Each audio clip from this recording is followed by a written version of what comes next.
Hey, Pashi is here, and this is episode 4 of our Anatomist run. So, you know what? This time, it's a different time of the day actually. It's in the morning.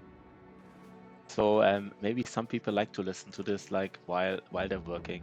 Listen to some of that Battle Brothers yapping, maybe watch a little bit. But I think let's dive right into it, right? Let's see how many people join us today. Wait 1 second. I just need to. YouTube is on, and it is, yeah, perfect. Everything works. I'm a little bit ill, but I think it's fine for streaming. I'm sorry if anything sounds weird, but let's have some fun, right? Let's see how many people join us. Let's see what's going on. It's the Doctors, day 40, day 51, episode 4, Anatomist, part of our win streak. Okay, kind of excited. Did we actually get the golden goose? We did get it, right? We just were here. 1 second. Did we even go for the golden goose? Emma? Yeah, we did go for it. So we just fought some goblins and we kind of got wrecked, right? Getting wrecked by goblins. It's kind of like what we like to do here because we're still pretty bad at fighting goblins. After all this time, of like thousands of hours, literally, we still suck at fighting goblins for some reason. I have to try different strategies, I guess. Just different strategies. I don't even know what they would look like. But I think they gotta be different. Like we can't just do the same shit basically. Let's give our nimble guy something. And what about Sigma, the error catcher? How useful would he be in the mid to late game? How useful would he be? How good is he, by the way? 72 attack, 22 melee defense. Is he actually something? He will have like even not even 80 attack, right? Not even 80. So like kind of needs accuracy if you want to do anything with him. Let's give him some accuracy just to be sure that he's somewhat useful. I don't know.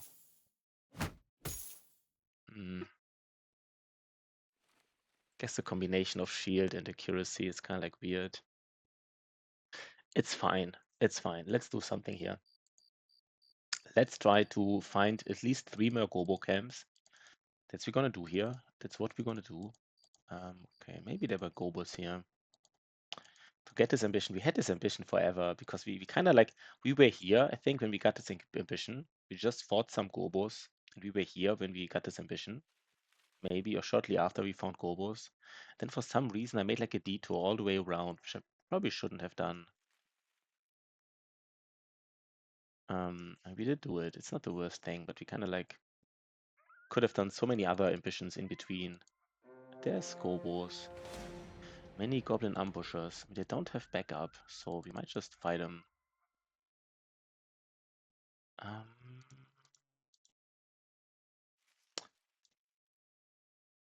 Let me just think about this. These guys don't have backup, so I think it's kind of safe what we're doing here. Right? Pretty sure it is.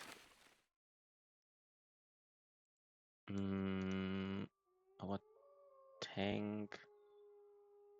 Our tank can't do anything in the next couple of days, right?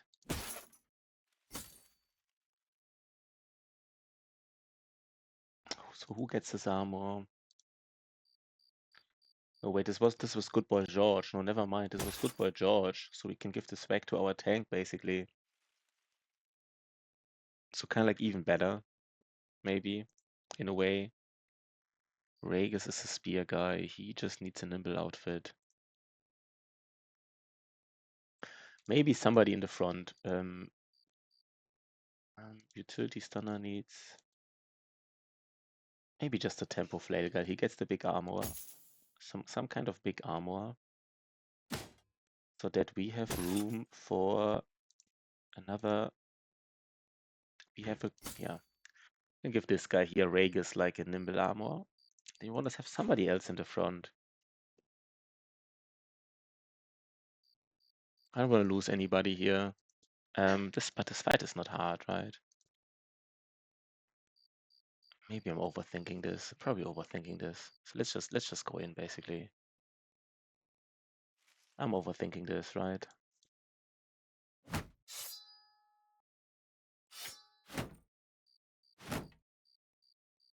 This is how we do it. Hakan is part of the fight. Gets a helmet, gets an armor. He's good to go. That's good, right? Something like this. This is fine.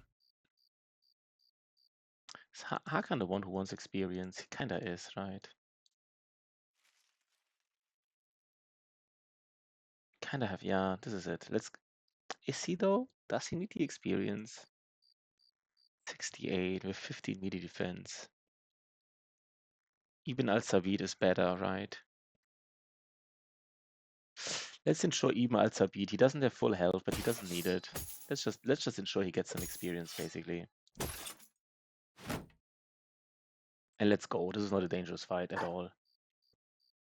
Let's just ensure everybody has a dog against these gobos.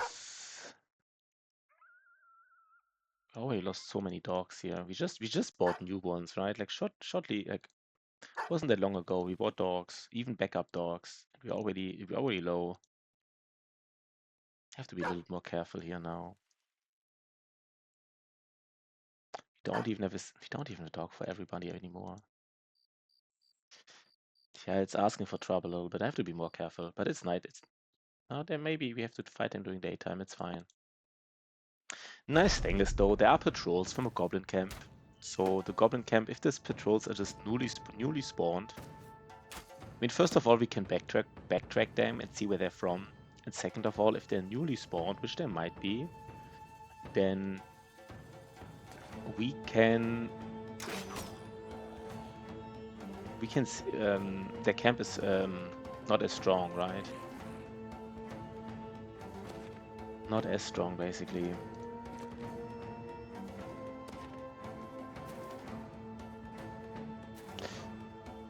So we don't have shield wall up now, but we don't really need it, I guess.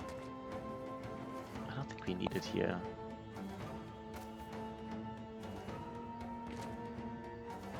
They should all shoot at Sigma arrow catcher. He's not even a good arrow catcher. He's just an arrow catcher because his shield mastery. That's all. He doesn't even have range defense. It's fine though. It's fine. We might just give him anticipation. I mean, maybe this is one of those runs. Basically, I would love to fight Kraken early, and then afterwards get some backup recruits. Get some of those backup recruits going. Let's see. Then have like maybe just an arrow catcher as a backup recruit. He doesn't do anything. The only thing he does is arrow catch in fights where we need an arrow catcher.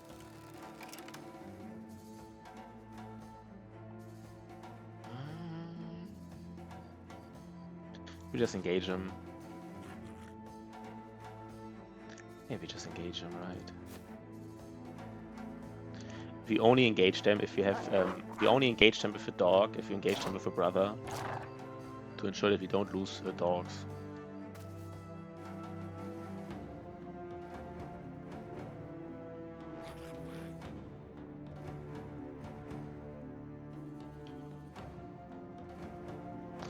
We just all go in or not?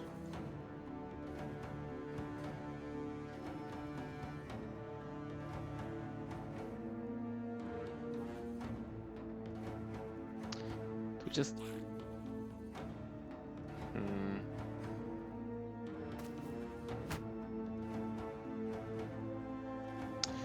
We just go on with most.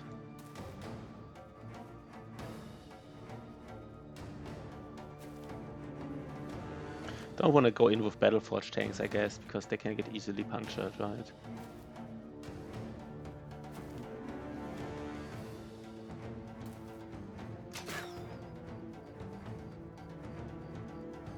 So this range guy is at least protected by one of these. I'm not sure if they will shoot at him though. I'm not sure. Maybe this is not working now in terms of catching arrows. Maybe it is.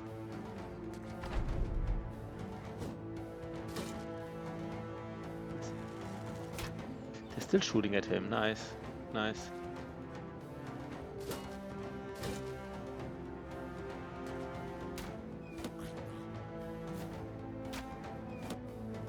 Okay, guys. Let's fight some gobos. Let's see what the gobo camp is like.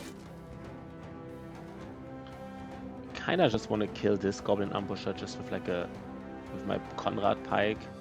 from the high ground. See if he can do it. He should be able to do it, right? From the high ground. Nice. Nice. And now we have to be a little bit aware, though. Lorison doesn't even have... my banners are usually really squishy in the early game because there's so many things I want to give them. So many things I want to give to my banners. He's really squishy still.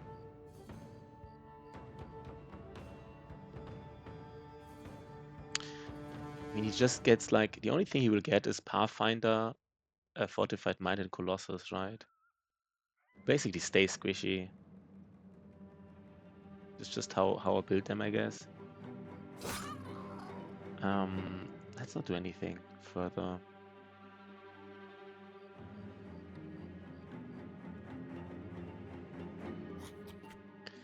Need to know if they have Nimble. This guy doesn't have Nimble, so he doesn't want to even engage two of these. It's already too dangerous. Just freaking Gobos, but it's already too dangerous. Okay, I guess now we don't have to be like careful anymore. Like they're falling like flies now, I guess.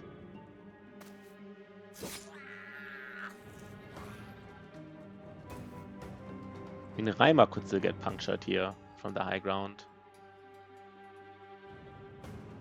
Sea-Wave. Sea-Wave does have Nimble. No, he doesn't have Nimble. Even he could get punctured. I think I'm overthinking this maybe a little bit, but I'm kind of seeing how much damage they do, right? I kind of seen it. Ragus does have Nimble though. I will not put a dog on the low ground against one of these.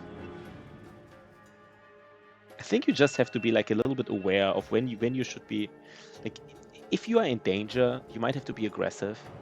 But if you're not in danger, right? Like just don't take any risks. Like why do you want to take unnecessary risks?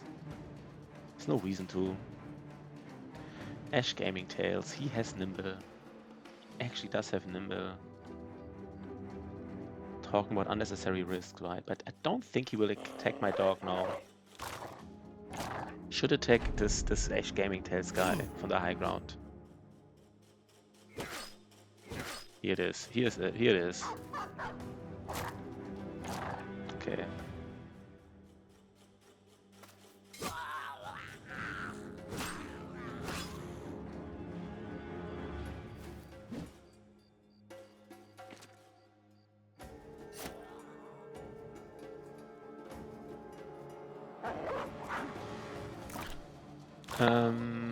So it was just armor damage.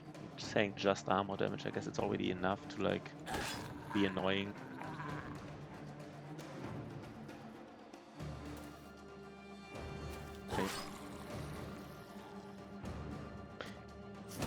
Okay, we got it. We got it. And we take basically nothing here. I mean, a fully repaired dagger, maybe. Fully repaired one we can take. That's it though, right? That's it. That's it. Let's go. Let's see. Let's backtrack these tracks basically. And let's see. Okay. 2, 3, 4. It's kind of like almost a low roll, but it's fine, I guess.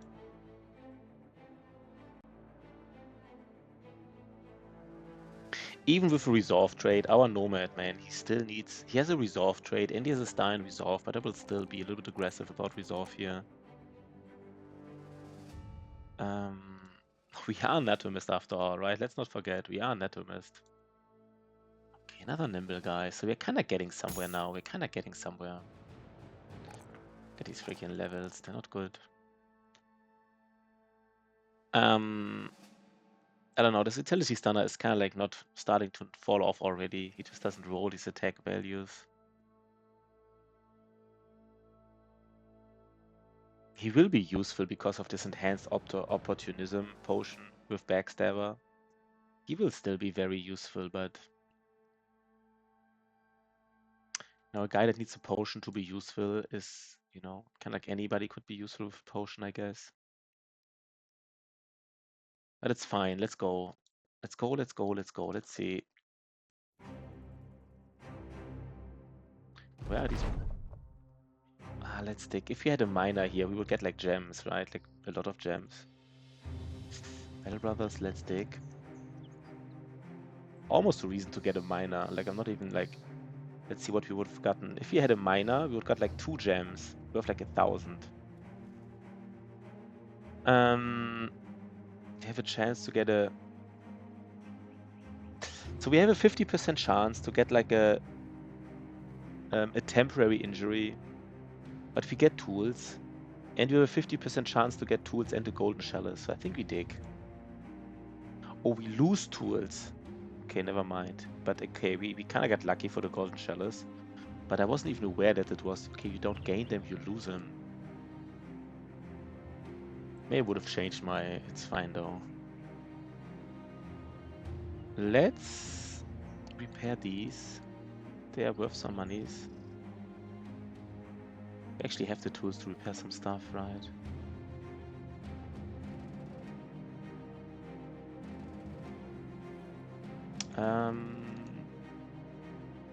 In backtracking these patrols, maybe okay, maybe it was inefficient. Maybe let's just go where we expect most. Okay, we kind of got... Didn't find the camp basically. I don't want to backtrack them there completely. Okay, they're goblin hunters. Okay. Where do we... Let's basically ambush them, if that makes sense.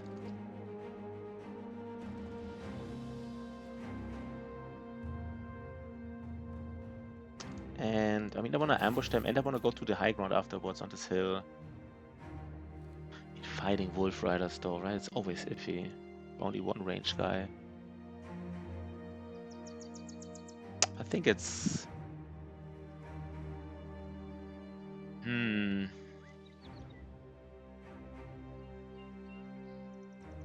have another nimble guy, Gero.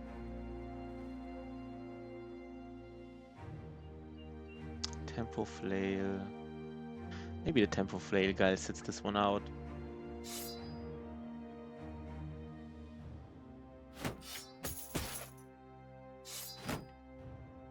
This way, Hakan. Hakan is a little bit useful. Something like this, maybe. Just have to be aware, like these guys in the back, they're just really, like, really squishy, basically. Konrad, man. Konrad is really good. Remember Konrad, the scam sword? Like, but he's not a scam sword. Like, he really rolled like melee skill. He didn't have a star, but he kind of rolled it a lot. It was, of course, very, you know, very nice. Very nice. So we just go for it, right? We're ready. It's just like a small fight. Yo, Mental Rock, what is up? Yeah, I kind of was... Yesterday I didn't stream that long, and I kind of was feeling it today. You know what? I also couldn't sleep anymore because I'm a little bit ill, and I thought, you know, what's better than just getting some of that Battle Brothers in. By the way, good boy George already lost his run. He already lost his run. Wait, I actually want to send him this. 1 second. I kind of propose that because maybe other people will lose their run too, so maybe just try again. 1 second.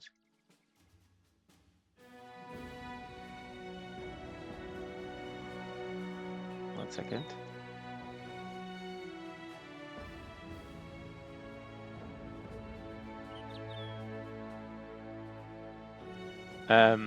Against Necro Savants, you know, the classic basically. Almost like the cliche, right? I mean, losing against Necro Savants is almost like a cliche, and I don't mean it like in a bad way. I just mean it like it is. Necro Savants are dangerous. Wait, but your bro died? Oh wait. Best bro. You. Of course, the best bro is always Mental Rock, right? Doesn't matter the stars. Doesn't matter, like, it's always you. But what do you made? I think he lost, like, I think he, in this last fight against Necro Savants, he lost like 9 brothers. He lost someone before that, but I don't know who.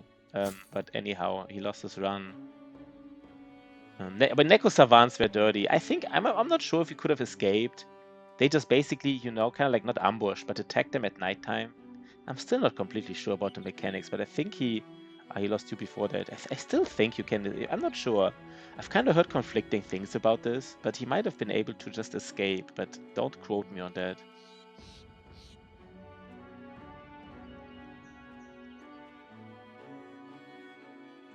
But like he had a really good run going though, right? Like I saw his run. Like he got all the arena stuff going. Like I think he was, and I mean I have to say, I was really happy for him for having a good run. But I was so freaking jealous, like of this recruitment. I mean, the recruitmental rock, right? Like this motherfucker, like I recruit like hundreds of bros, never get a good bro, and then his first recruit in this campaign has like 6 primary stars and a secondary star. I was like, this can't be happening. Like, what is this game telling me here?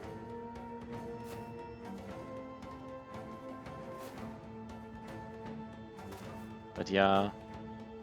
And he does has a solid play style, right? I mean, he is playing very well, I would say. I don't know. It's hard for me to. That is pretty funny, right? Like this first fucking recruit. I was like, what are the odds? What are the odds? But I think he plays very well, right? I mean, it's hard for me to like, I don't know, but I think he does. I think he plays a little bit too aggressive for like a challenge where you're only supposed to lose like 3 brothers. Of course, I'm not talking about the Necro Savants. That was just like, he got just attacked at night. I'm not sure if he lost 2. But I'm not sure if I would take these arena fights. I mean, I think they're just dangerous, right? Like if you have a 10% chance to fight, basically a 10% chance of losing the run. Because if you lost, I don't know, it just seems dangerous. Okay, they all attacked us. Let's think a little bit about this. Saphir is engaged. I mean, at least Saphir. I mean, I don't want to lose him, but he has armor. Let's think about it. I mean, this Saphir, he doesn't hit, right? Sea Wave, no, not Saphir. Sea Wave. Yeah, I would probably play more like passive and more. I will play more like Battle Pussy. I think in this challenge. I think you're supposed to play a little bit more like Battle Pussy, not like completely. It's not like a no loss. But 3 losses is not that much. 3 losses is not that much. You can easily get them, right? Like just Witchard is an easy, like basically it's kind of like almost like a no loss except for legendaries kind of run. And it's not like Peasant Militia. Like in Peasant Militia, at least you have like 16 brothers. Yeah, easy. In Peasant Militia, at least you have 16 brothers at some point. So beating legendaries is actually not that hard, to be honest. But like here, you always only have 12. So I don't know. I think it's actually quite hard to only lose 3 brothers. I think it's actually a decent challenge, to be honest, especially if you want to do it on the first try. You don't want to reroll. Let's think here really quickly. I really want to give surround bonus, of course, to some peeps.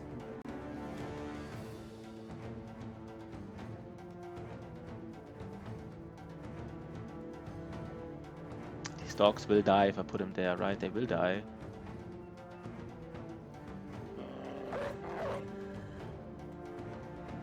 How was it? How was it against the storm?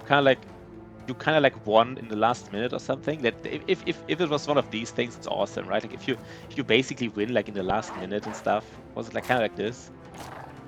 I love these as well. I just assumed that's what it was.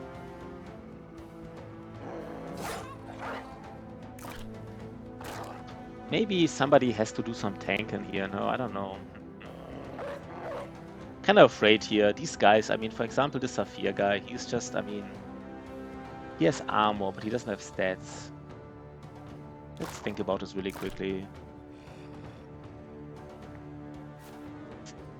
Maybe we just like, put yourself, opening Forbidden Glades. Yeah, I mean, Forbidden Glade is greedy. Right? I think way too greedy, Mental Rock. Because if I open Forbidden Glades, it's usually because I'm too greedy, right? Because I'm too greedy. I'm just like, what is the worst that can happen? Was it like a mole or what was it? What was in there? It was greedy. Yeah, I figured, man. I figured. That was already sounds greedy, right? Already sounds greedy. He did hit here. What is the chance to hit, right? 95%ers. This is. I mean, it is reliable. Mental Rock wants the big resources. Yeah, I can totally see that, right? It's like such a. Yeah, I can totally see that happening.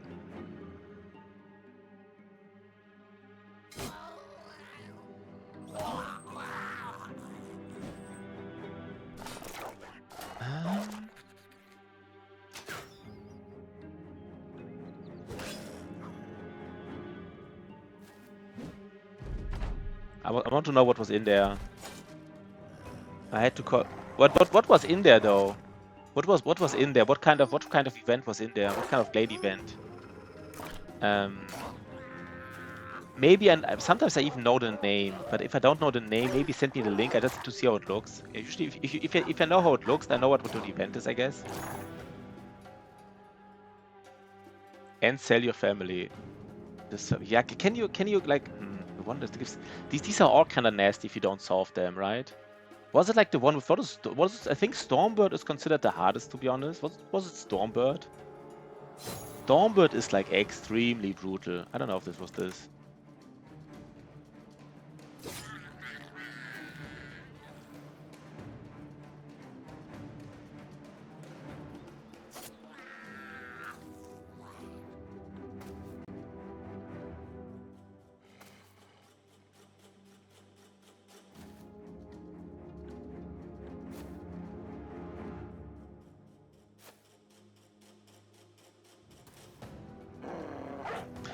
I think but they're all right. I think they're all kind of like. I think maybe the mole is maybe even doable because he just needs food. He needs like 60 food, but he basically just food, which you can often do.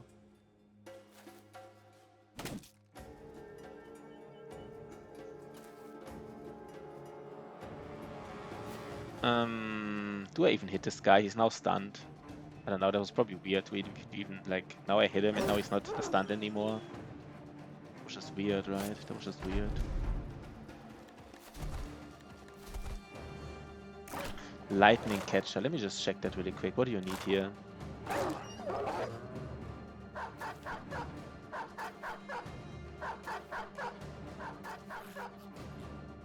Yeah, that is nasty.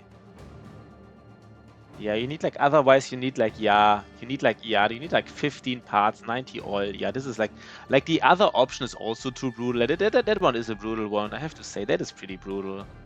Like the other one is almost like impossible, right? Like how do you have like 90 oil and 60 barrels or something?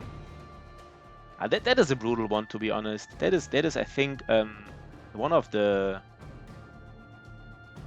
that's one of the harder ones. I would definitely admit. I mean, even for like Forbidden Glade is one of the harder ones, I would say. Even for Forbidden Glade. And they're kind of like all nasty, but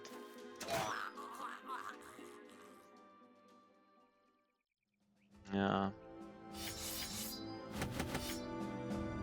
Nice. But that's what this game is all about, right? Okay, so let's find this camp here. Let's hope. I mean, they have to come from somewhere, right? All these patrols, they have to come from somewhere. Here they are. And it's doable. Nice.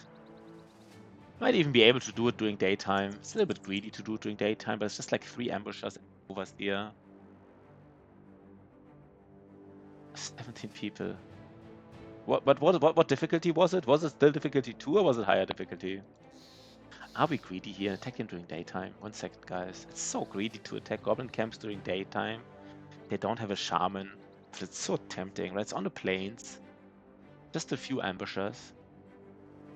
Maybe it's asking for trouble. Is it asking for trouble, though? It's not really greedy. It's like a tiny bit greedy, but not like really, really. 12, I think.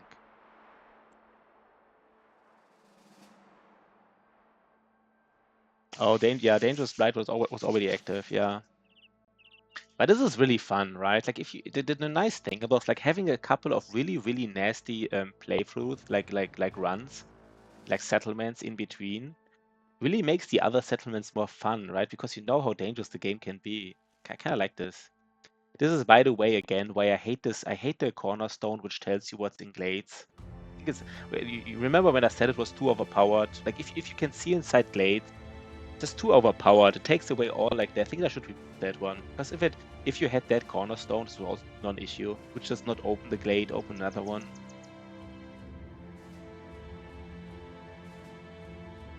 Yeah, it is cool. Let me just think how we do this here, guys. Could just yeah, it's too strong. I still believe it. I still think it's too strong. I mean, we could maybe just who has the highest? Maybe just Hakan. 1 second, guys. Tempo Flail, bro.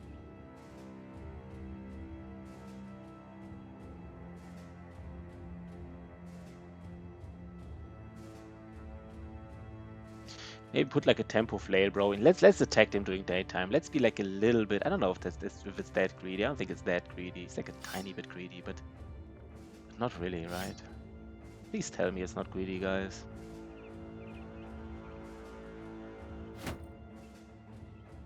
Your final timed order. Oh, that is soul crushing. I'm missing a timed order is brutal. Missing a timed order is really brutal though.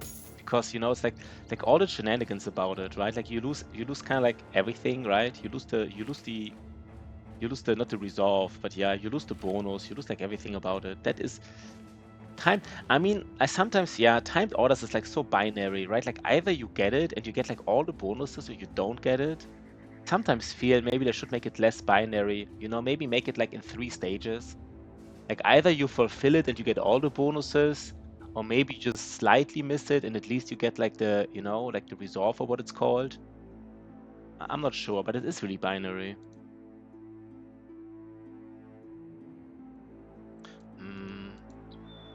Let's just see, how do we want to do this? I mean, Saphir at least has like almost 80 hit points, so I think he's actually fine, right?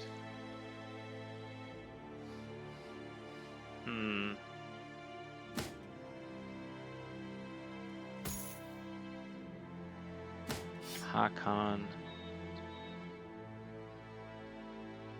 No, I guess that's fine. I think I'm overthinking this here a little bit, but like I really don't want to lose anybody. I really don't. And here, to be honest, probably Goblin Pikes are even stronger, right? Just for the less action points needed.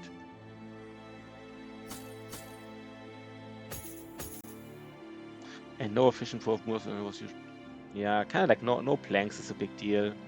I also feel like if you have like an early Lumberjack, it's kind of like, you know, the best games is just like if you have an early Lumberjack and maybe this is why Carpenter is so strong. One of the reasons, right? Like Carpenter gives you like decent planks, and you have guaranteed tools, and you need decent planks all game long, and you need decent tools in the mid to late game to solve it quickly.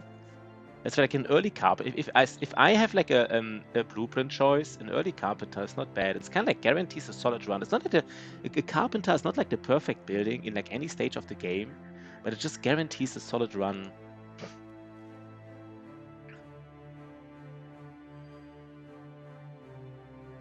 Let's be a tiny bit greedy here. Let's be a tiny bit greedy. Taking during the afternoon. It's like a little bit greedy, but just a little bit. Okay. I mean, honestly,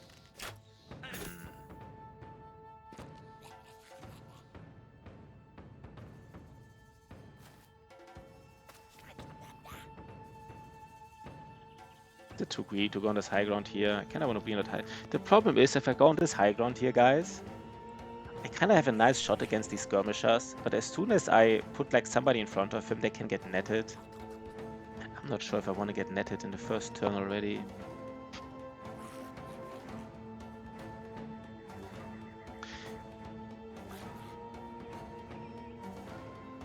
Maybe this time we actually wait for them, see what they're doing, if they move forward.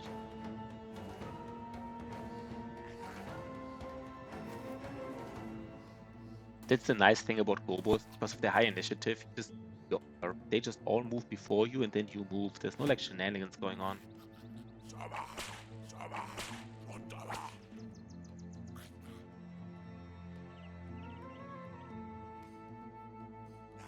I guess there's several. I guess there's several ones with nets.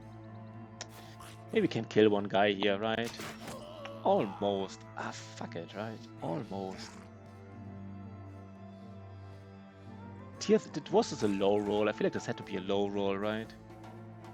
Armor was hit for 47 damage. Let's actually check this out. Why was the armor only hit for 47 damage? So we are supposed to deal like... I don't even know. I guess we don't have crossbow mastery. Never mind. Never mind. Never mind.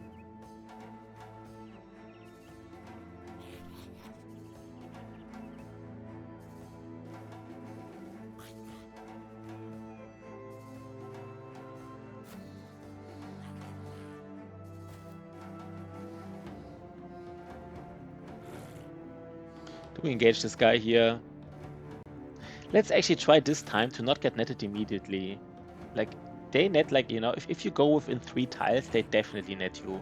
If you don't go within 3 tiles, they might move forward and net you, or they might not. No, never mind. I guess no, never mind. We fucked this up, right? No, we will get netted here. Never mind.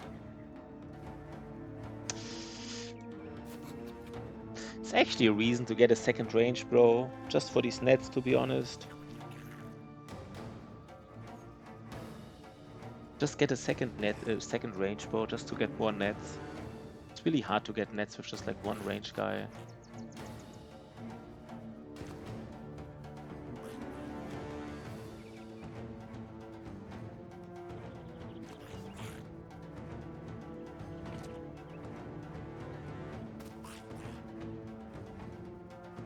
Wait, did I just put Ragus in a weird position? Did I fuck it up again? I kind of fucked it up. It's fine. Okay, let's get netted. Okay, they do shoot it. They do shoot at the right person at least. Now the netting starts. We even have a viewer on YouTube. Nice. Hello, YouTube. Good to see you. Good to see some YouTubers around here. Maybe today is the time we raid Otozama at some point, right? Give some of that raiding back. Give some of that raiding love back. Okay, now let's be careful here.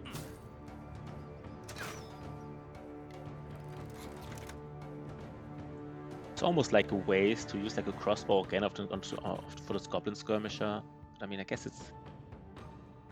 Always forget what the let's actually compare the chance to hit here again. So the chance to hit for a crossbow is 10% chance, -3 per tile. So it's kind of like 7-4, 7-4-1. What about throwing weapons? I always forget.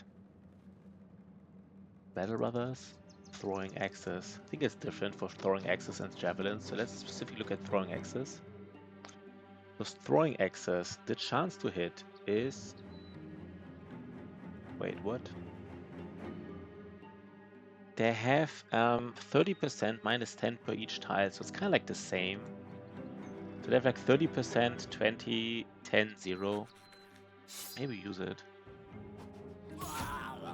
Yeah, one hit, we knew one hit was enough, so that's kind of like why I did it, right? We knew one hit was enough. Had to be enough, basically. Had to be enough.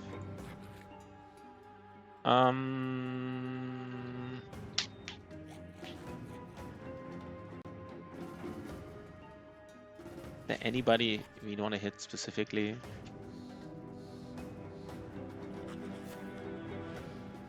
Good that we brought the goblin pike, right? So we can still hit. Get some of that damage in.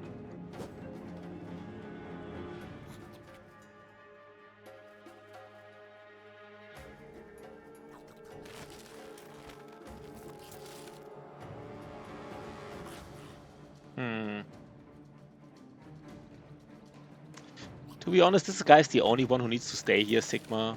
He just needs to stay here. We only need like one person to like catch these arrows. We don't have a other. Yeah, that's actually fine, right? He just stays here and that's it. Means the other people can move. For example, Ash Gaming Tales.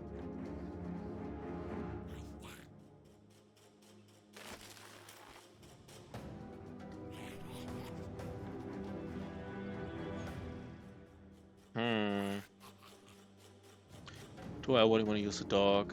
Can't decide right now.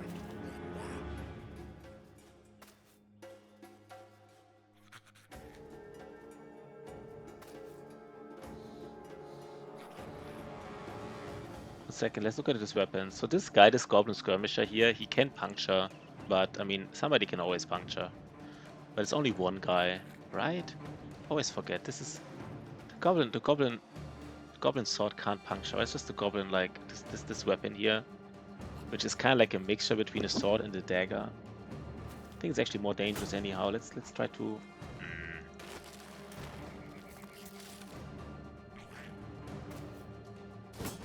Oh god.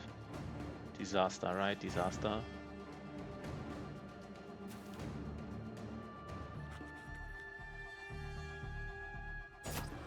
Okay. Yeah, we need sword lances here. You know, 1 or 2 sword lances, man. They just... We're fearsome, right? A sword lance are fearsome. Just sweeps through them. It's not even a fight anymore. Oh god, here's the puncture. Here's the fucking puncture. What was the chance here? The chance has to be like 5% or something. What was the fucking puncture chance, man? These are all these borders.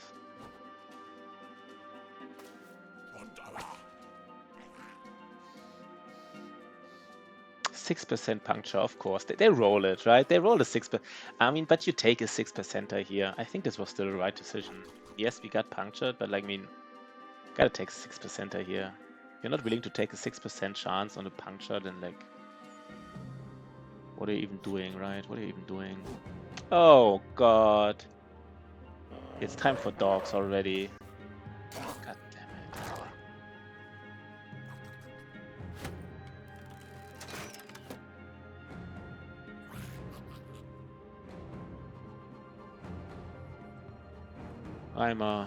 Don't tell Sergey, yeah.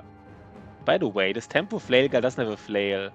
It's also some next level plays, right? You have a tempo flail guy specifically. He doesn't have a flail in his hand. He already has flail mastery. The plays here, right? The plays. And we just don't tell Sergey, that's correct.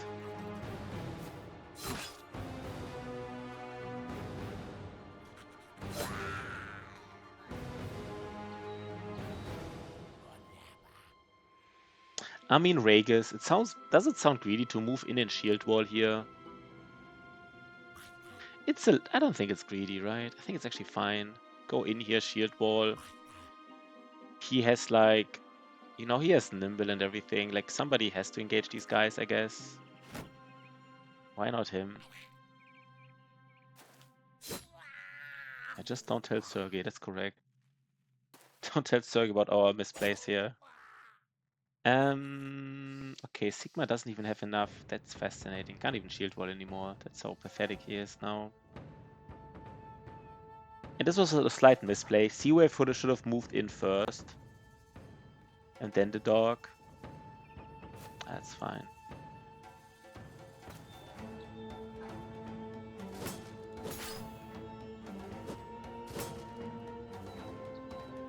Yeah. It's just goblins, right? It's just goblins. Oh god. I mean, we did attack him during daytime. If we lose someone, it's completely our fault. It's kind of unlikely, right? Please tell me it's unlikely.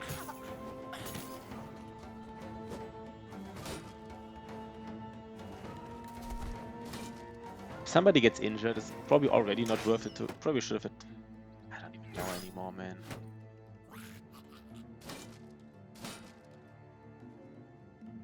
Okay.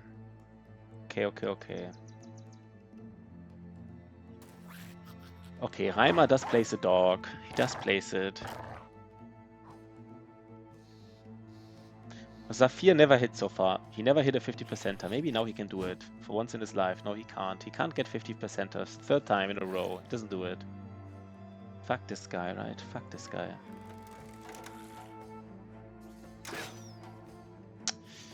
It's starting to become a little bit dangerous, to be honest. Not even like joking, right? Not even joking.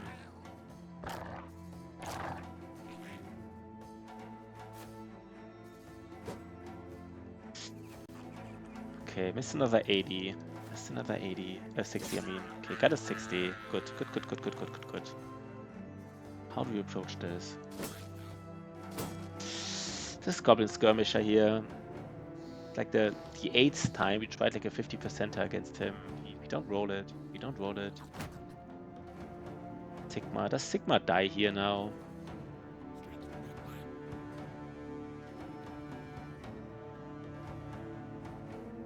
No, he has Nimble and Shield Wall. I mean, come on, man. Come on, right?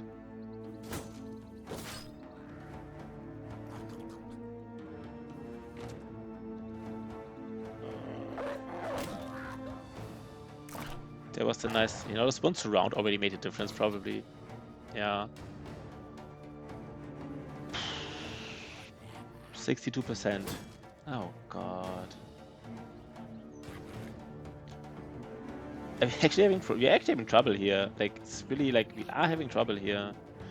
If I lay down a dog, the dog dies, and they get confident, right? Ash Gaming Tales. He does have. Does he attack again? I think he attacks again.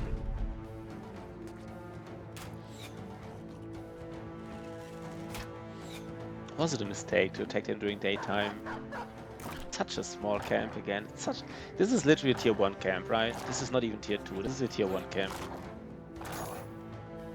Yo, with Kalis. What is up, my man? With Kalis is in the house. Good to see you, man. Good to see you. You just... I feel like I'm... Like, the thing about goblins is that I really never know what I often never knew what I did wrong.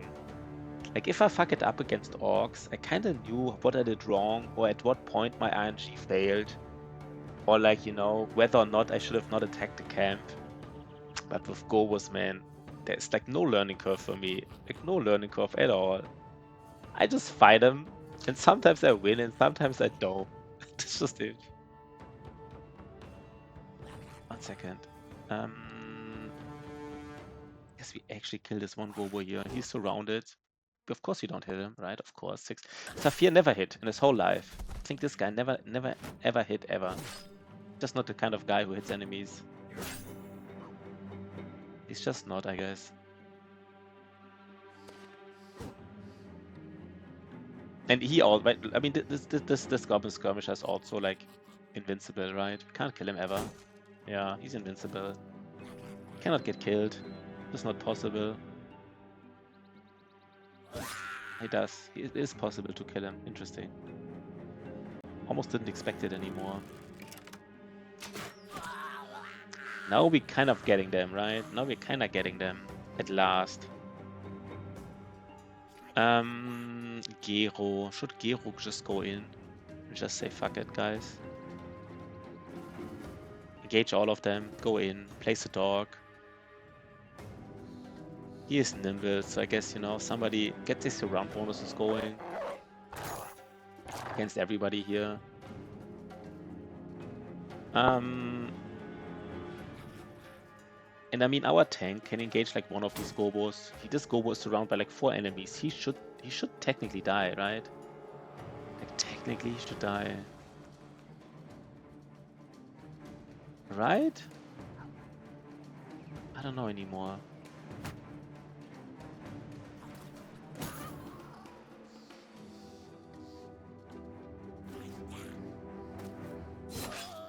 Yeah, okay, I mean, he gets it. No, does he die now? Nice. Finally, right? Finally. Okay.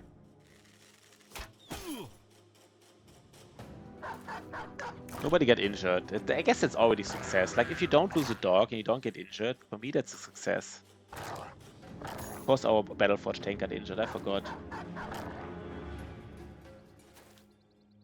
The Battleforge tank got injured. 6% rupture, right? 6% rupture. Just... Of course it hit him.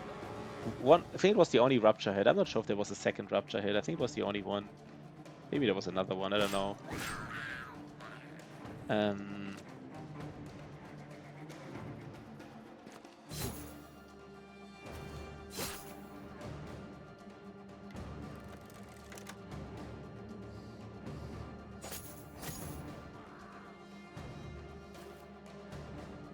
You know, they're completely surrounded here. Now it's just like...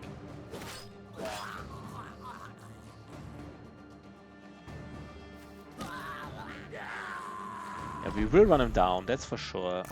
We will run him down. That is 100% obvious. Okay. I leveled an anticipation shield guy just for goblin fights. But I don't know, I got my tank hit with 5%. Yeah. These ruptures, probably ruptures. Did the tank got ruptured by 5%ers?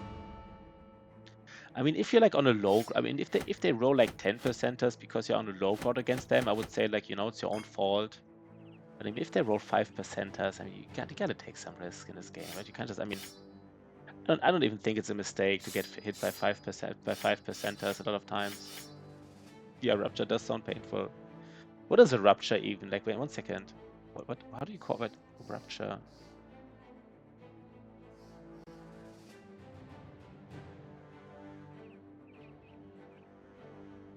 Guess it's really going for the organs, right? Like rupture is really going for the organs. I don't know. I guess it's just really deep.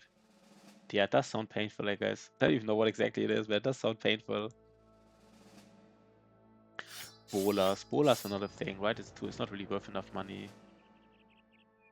By the way, we can give our tank. 1 second.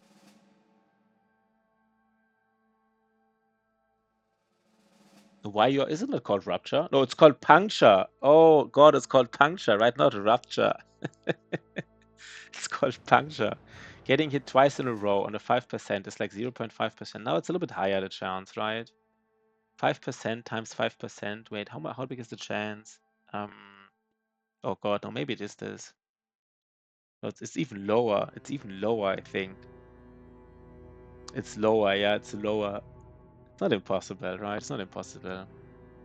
I mean, this is kind of like no town, no loss. You can get triple punctured, right, by 5%ers. I mean, you can get it. This is, I mean, if you do it often enough, it will happen. But it's puncture, not rupture.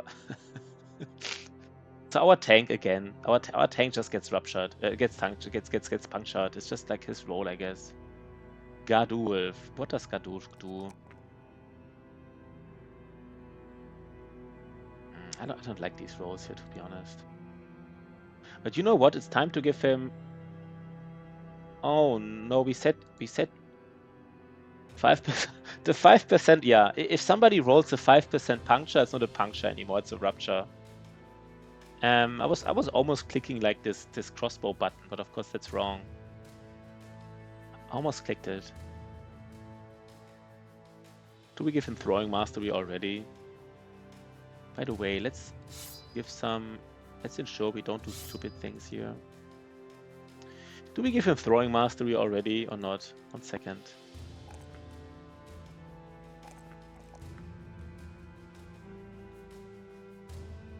Radulf. I guess you just give him throwing mastery, right? I guess. Get that damage rolling. That is a very greedy build.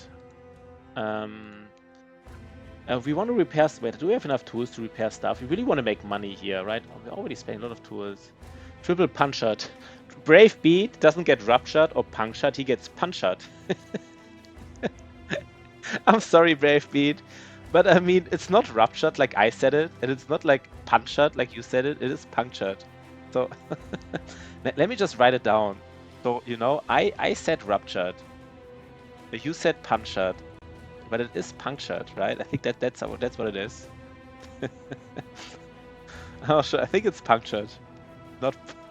Yeah, we can meet in the middle. But punctured, you know, punctured sounds more like you got punctured in the face.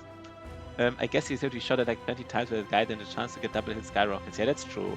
Now, if you do it often enough, then like.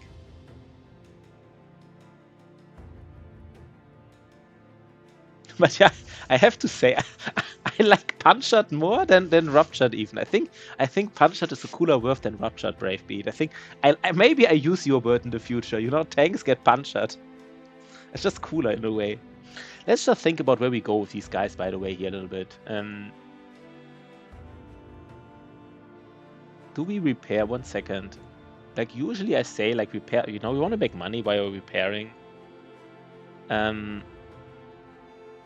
We just make more money, right? If we repaired. How many tools would we need here? I said we want to do it this time. We want to be like a little bit, I don't know if it's even greedy.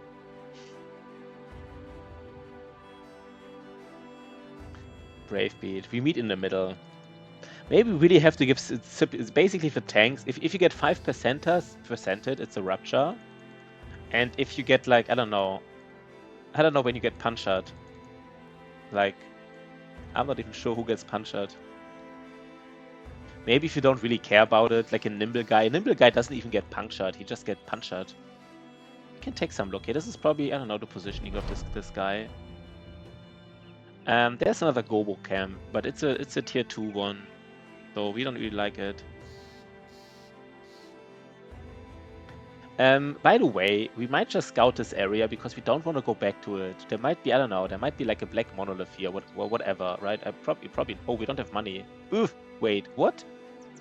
Did I just fuck it up? We don't have money. Oh god. Oh god, guys, I fucked it up. I fucked it up. Why do you not have money? Why do you not have money? Fuck.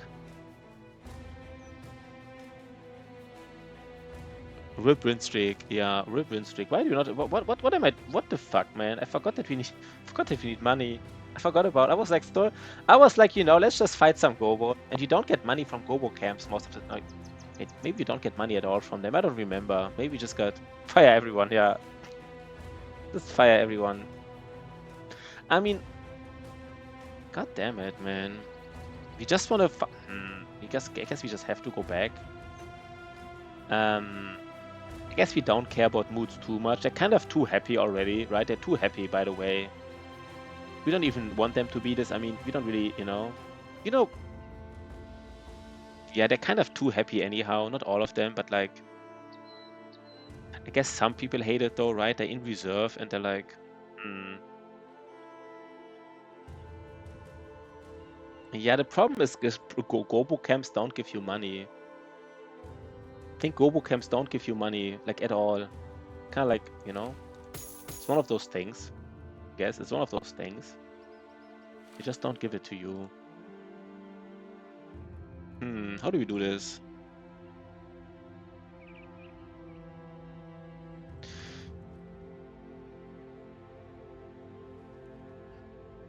So I guess, by the way, like having like Ash Gaming Tails in the front, just like catching arrows on the side is not really the best play. Having Aeolus the Fearsome catching some arrows is probably fine.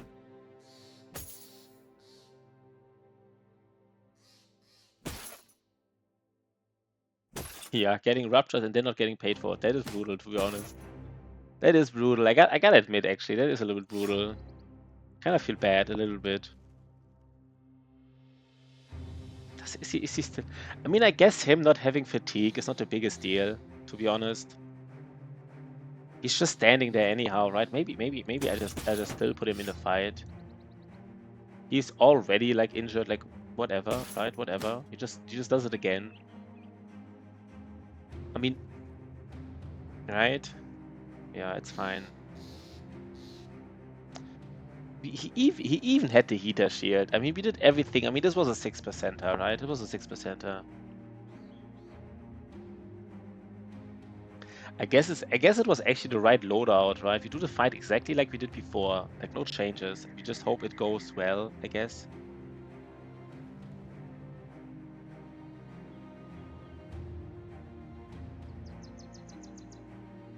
And our flail guy this time, our flail guy does actually have a flail. He does have it now. So, we might have to use some dogs here, as we often do, right?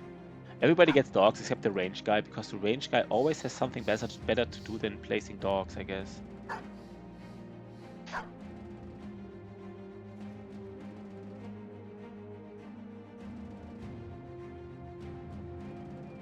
It's dog time. It is. This time it really is. It really is, I feel like. It's really dog time.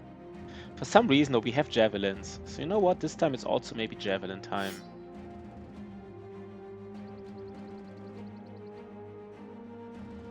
I need to remember that we have a smoke pot, by the way. I always forget this. This is why I'm not really, I don't really like grenades that much.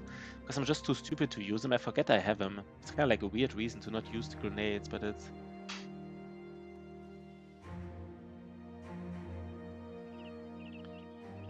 Should we just maybe... 1 second, guys.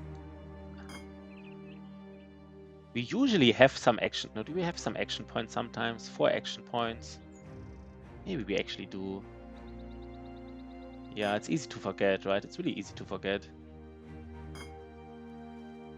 Maybe we have some action points here at some point. Gero...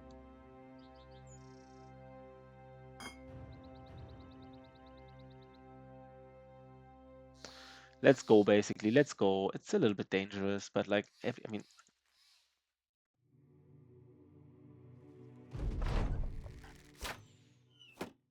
Okay. can't believe you don't have money. I just clock your inventory, right? Yeah, but I mean, you are supposed to use them, I guess. You are supposed to use them. And like, I mean, often I mean, the thing with these poisons is, right, they're not like that strong. It's hard to say how strong they really are. Like, for example, in this fight specifically, I guess, like, if a goblin gets hit, he's kind of like almost dead anyhow. So like, poison him, like, right? And dangerous enemies, like these enemies who are really dangerous, who you would like to poison, they often have like this trait where it's only for like 1 round and it's like really effective. I think that the worst thing about poison is if they have this trait, I don't know what's called, like, let's actually check what this trait was, but like this resistant trait, then also the poison starts out like really not effective, like resilient, right? Status effects that have their effects grow weaker over several turns, like goblin potions, are at their weakest state from the start. Yeah. Like really, like it's kind of like a little bit weird. Like most enemies who you want to have or who you want to poison are resilient, and all other enemies you don't really care about. But I don't know. I mean, it's kind of like free, right? It's not much money. You don't get much money from it. You get like 15 gold from selling it. So if it has any use in the fight, and it costs like 2 fatigue, right? So in your backpack it costs 1 fatigue. So it is kind of free to carry around. If you have any use for it, you probably want to use it.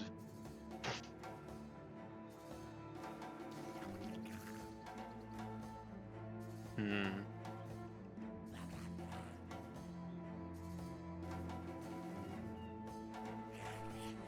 I guess this time we really.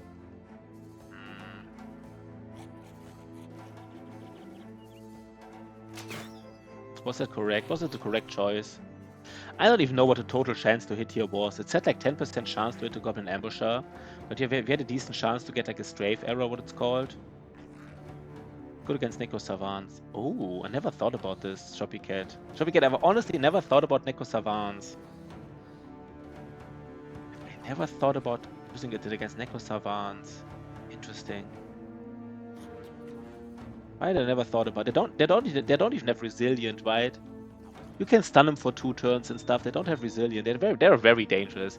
I was just talking about that like dangerous enemies all have resilient, but I forgot. Yeah, Necro Savants are probably like the most dangerous, most common enemy who doesn't have resilient. Good catch, Shoppy Cat. Good catch. You know, good catch.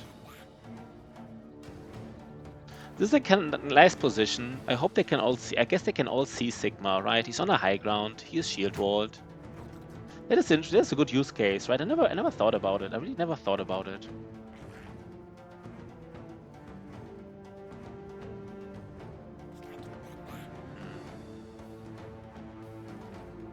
For example, this time here, right? No, I do a shield wall here with Reimer. Maybe I actually still shield wall. 1, 2, 3, 4, 5, 6. But I think my tank doesn't shield wall, right? My tank really doesn't like. He doesn't care about goblin arrows at all, like at all.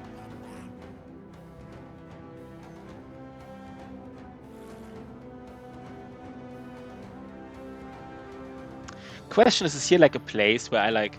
No, maybe not. Let's just see what they're doing. It is Gobos, right? It is some Gobos here. See what they're doing. I mean, here like a warbow with the quiver, you would get like a lot of nets here. Just one warbow with like this legendary quiver, and you would get like 3 nets here. Easy, easy nets. And like if you fight them at night, you know, like we have this night potion, right? So you basically shoot them at night really efficiently. Like these kind of camps with no shaman inside, if you had a warbow at night, you would just get all the nets. Like maybe I should actually give. I haven't thought about this. Maybe I should actually give him more range defense because he might does some skirmish more than I thought about. Right? He might does more skirmish than I thought about. I don't know. I don't know right now. 1, 2. Do I want to use poison this time? I guess not. Right? This is probably not the run to do it. Not the place. Gero, he does have nimble.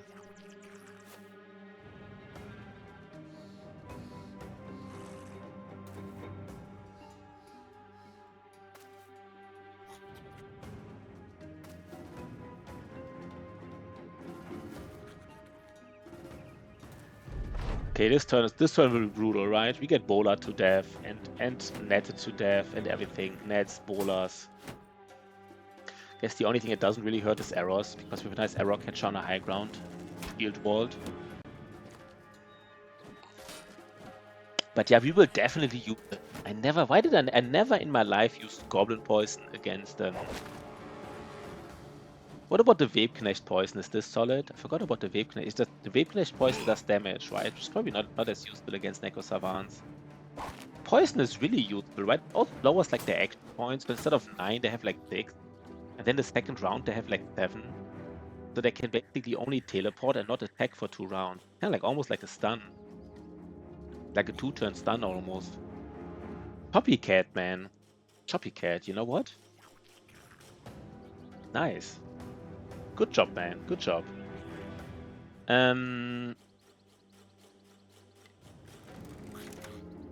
Who do we kill here? Let's kill somebody, right? Let's kill this skirmisher. I will also try it in my run. Everybody is flashed here. Everybody's like flabbergasted. Like, what I just hear? Like, poison. I mean, I guess most people are not really using poison. Like, I watch some streamers sometimes, and I rarely see them use poison, I think.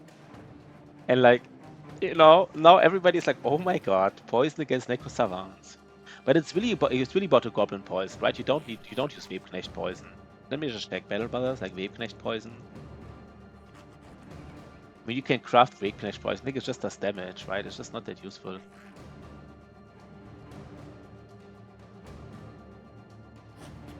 Yeah, like 5 damage at the end of the character's turn, which is of course like, you know, I mean, if this would be free, it would be nice, but of course it's not. So like,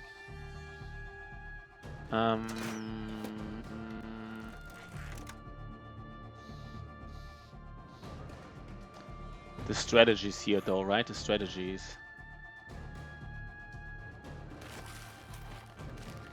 That's a little bit weird, him being here. Guys, you know what time it is, right? Everybody knows what time it is. No, it's not. No, we can't. No, we can't do it yet. We can't use go. We want to attack.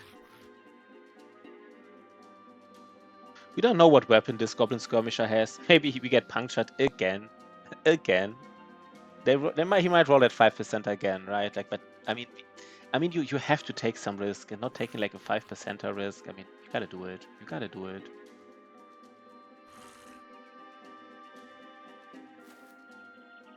What's the chance to free him? It's actually not that high, right? It's not that high. Huh. Please don't tell me I'm supposed to shield wall here. I'm not, right? I'm not. God damn it. Just to lower the percentage from like 7 to 5 or whatever. I do the shield wall here. I'm surrounded. No, I don't know, man. I think I'm being too afraid of stuff. Oof. That was nice, though. That was nice.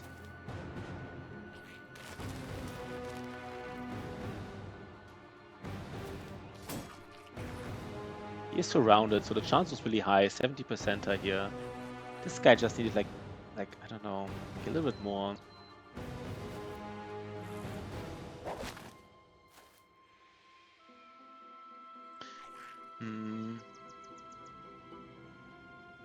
I think I'm supposed to free this this arrow catcher here.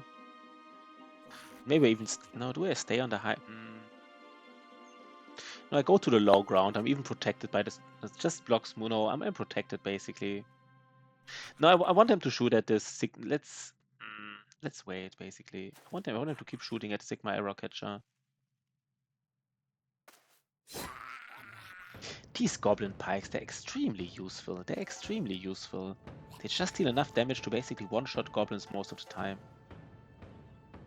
They're like these jagged pikes are just really, like these goblin pikes are just really good against goblins themselves, right? They're just really good against them. Even if they don't one-shot them, they bleed them, so that they die anyhow, basically.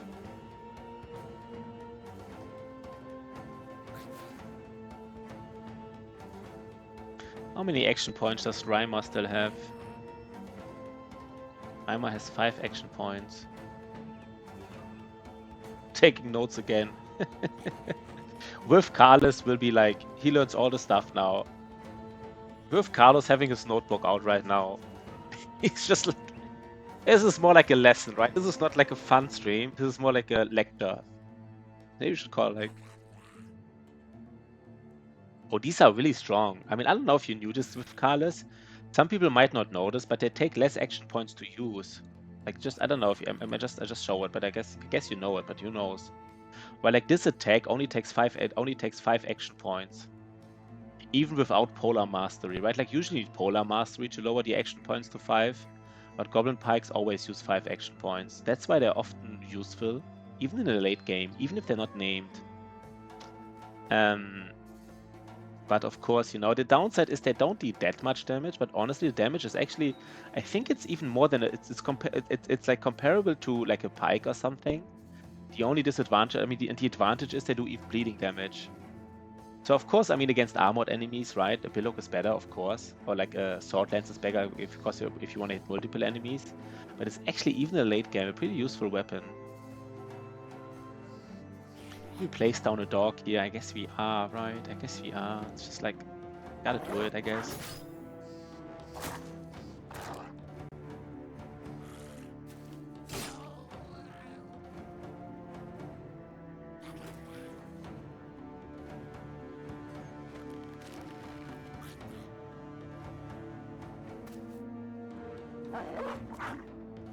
Yeah, and they're light. And they're light.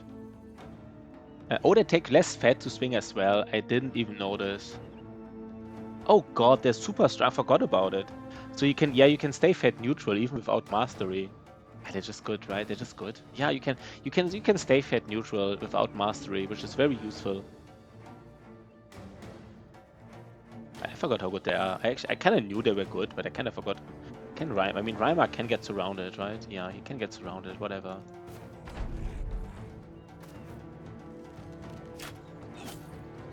So for example, disengagement right now here, I feel this is a solid engagement. Like I don't see any big problems with disengagement here. We have like an arrow catcher on the high ground. We're like having people engaged here. Like our dogs are protected by brothers. Like if you get injured here or anything, I don't know the mistake.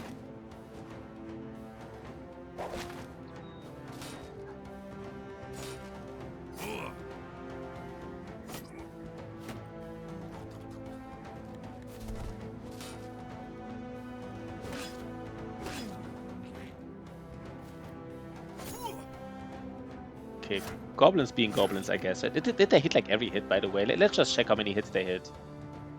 I guess they're hitting like, okay, they're hitting like a 90 and 90 and 90. They hit a 60, they hit a 60. They missed their throwing weapons, but they hit a 70. They hit a 70. They hit a 7. No, they missed. Okay, okay. Okay, fair enough. They did miss sometimes, I guess. But this is a hit, right? Let's one-shot this guy. God damn it, man.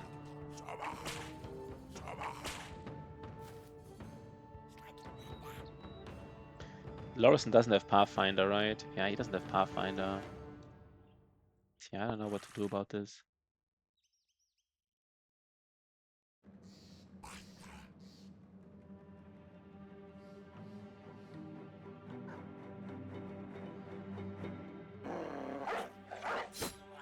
Nice. Okay, the dog is just dogging around, I guess. Dogs just beat dogs, right? Okay, this dog gets killed. I don't know. I guess it was a mistake, right? I guess it was a mistake. I shouldn't have placed the dog here. I kind of should have. Yeah, I don't know. That was weird. This dog dies just for no reason, probably. Just makes them confident, I guess.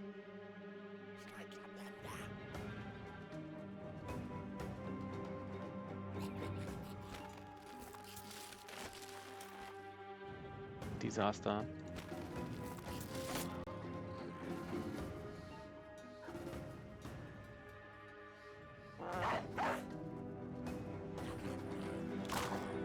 Dick was named Wolf and believed he was one. Wolf. Oh, Wolf the War Dog. It's an interesting name, right? Wolf the War Dog. It's kind of like, I don't know.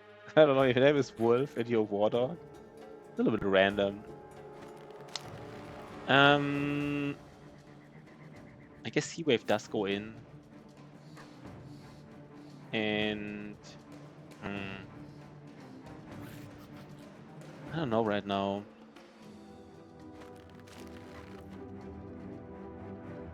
Rages also goes in. If you just go a little bit closer with Lorison as well. Who do you want to hit here? I think we just want to hit these guys here in the back, right? Like this guy without a shield. Oh god, man. God damn it, man. God damn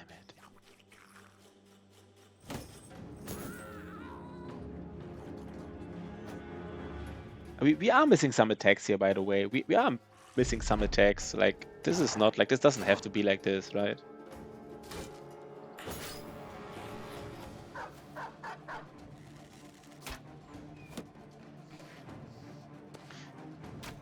Even now, I mean, error catchers are so useful in these fights. Like, even it's turn 4, we already engaged all of them. These dogs, man, they will just die here, right? They will just die, all of them. They're not. Okay, maybe, okay. Interesting.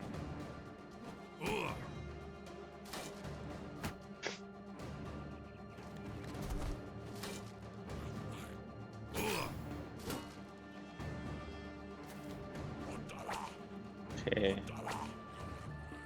The Goblin Overseer is almost running. Almost. Who do we kill here? Let's kill something, right? Let's kill somebody. Please kill something. Let's kill this. Let's kill somebody.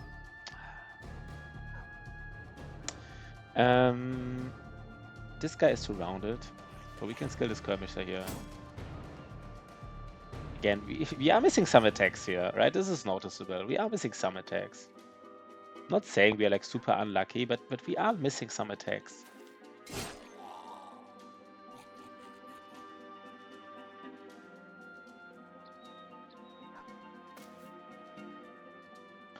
Almost inclined to shield wall here, but I guess I'm not, right? I guess I'm not.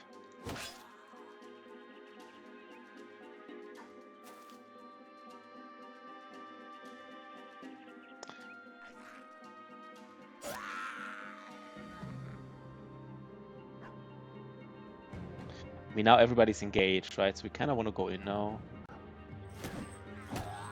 Is it common to use a lot more shields and one-handers in goblin fights? No, I think I'm still in the early game. And I mean, the thing is this, right? Like, if you have duelist, of course you take like one-handed weapon without shield. And other game usually takes two-handed shield. But still, like in game, question is, do you take like a shield and one weapon, or do you take like a duel with one weapon, or take like a bad two-handed? And I kind of like in the early game. Really, it's not working really. Make cutting out. All right, let me just. And for me in the early game, I actually like one-handed weapons with shields. I think the shield is worth it. Is the microphone still? Is it still bad? The sound? Is it still cutting out? Maybe I just have to like, better now. It's okay now. Yeah, thanks, Mental Rock, man. Thanks, Mental Rock. That is actually Mental Rock being, very useful here. Talking about Mental Rock like he's a Battle Brothers brother. He is useful. He does his job well, Mental Rock. He is, we don't have to like, get rid of him. We can keep him for a while. He's like a good tempo viewer, Mental Rock. I don't know why. It's not that funny. I don't know. It's just,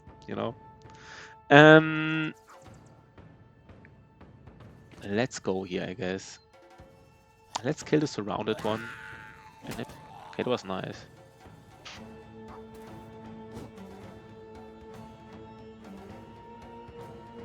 The stream support guy, yeah.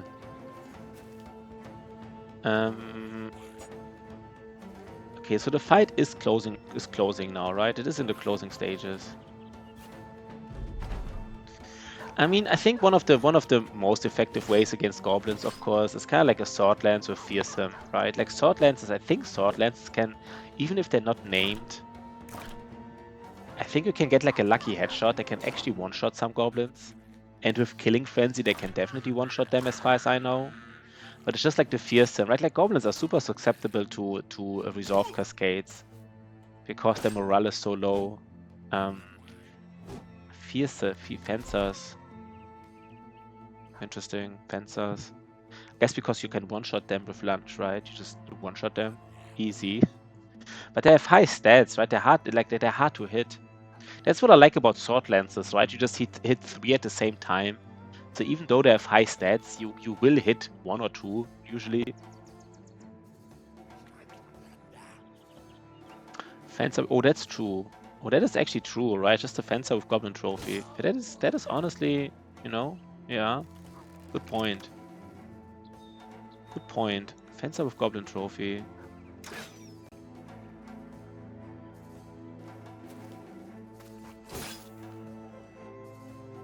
Haven't even really thought about it, but that does make sense, right? It does make sense. Time to move in, right?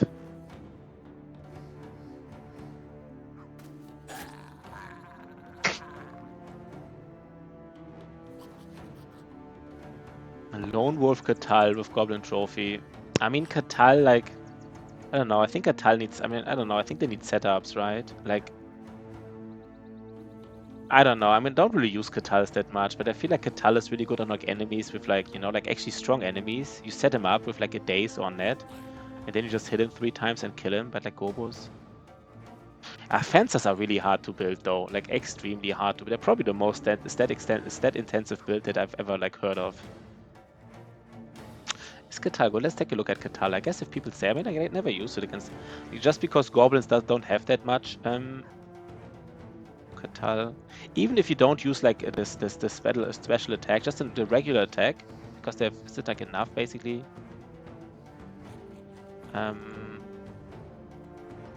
Because I mean, you don't want to spend your time setting up your Katal dagger, right? You don't want to like use you don't want to use Death Blow, because if you like as soon as you like daze, stunt, or trap them in a net, it's already too much work.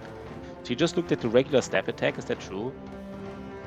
Just like 2 attacks and they're deaf. They're dead. They're deaf. They're dead. I guess that's true, right? Just like 2 attacks. Yeah. Yeah, then you can move 1 stack, attack them 2 times. That sounds decent, right? It does sound decent. So what are we doing here, by the way, guys? What are we doing here? I don't know. Maybe we just really want to get that kill here. They might all resolve Cascade, right? All of them might resolve Cascade. Just maybe just kill like 1 more guy. Basically break him and kill him. Break the Goblin Overseer and kill him. It might be enough. It might not be. No, it should be, right? It should be. Oh god.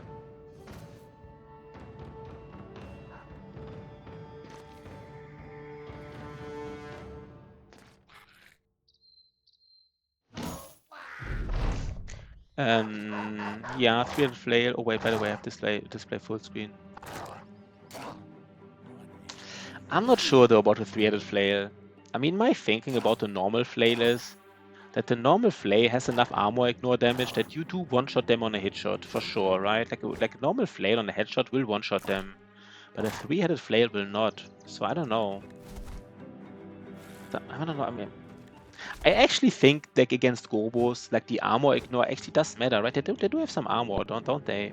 1 second. Like wait, Battle Brothers,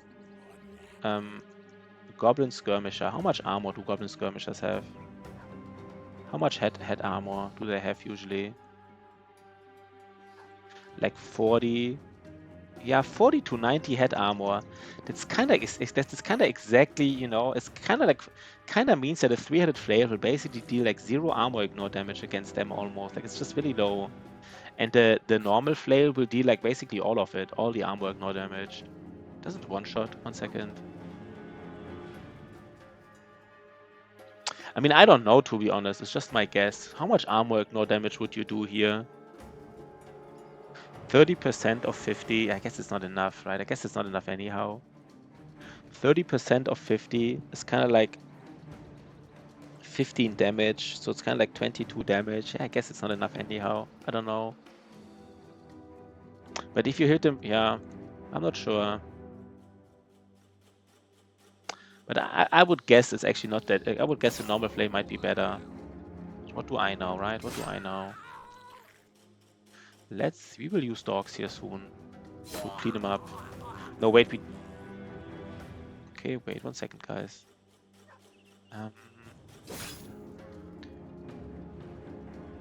Goblin Overseers, by the way, Goblin Overseer, by the way, you can kind of like sometimes one-shot them with headshots.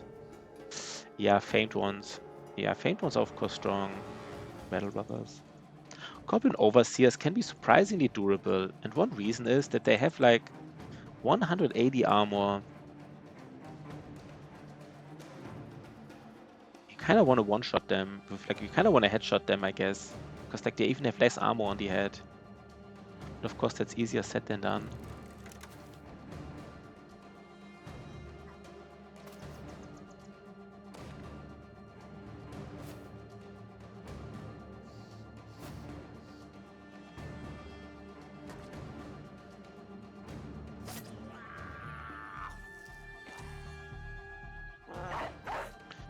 Okay, we might get something here. What was the fame chance? I don't remember, but it might be like a 10% fame chance or something, right? There might be like some, I don't know. No, probably more than 10%. Maybe 10%. I think that's realistic.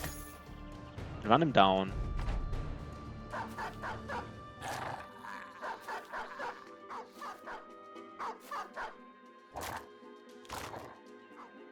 I mean, my thinking about the one-handed flail versus the two-handed versus the three-handed flail is kind of like, if the one-handed flail can deal like serious damage in one hit to an enemy to kind of like, you know, concussion him or kill him or whatever, then it's usually the better weapon, I would say.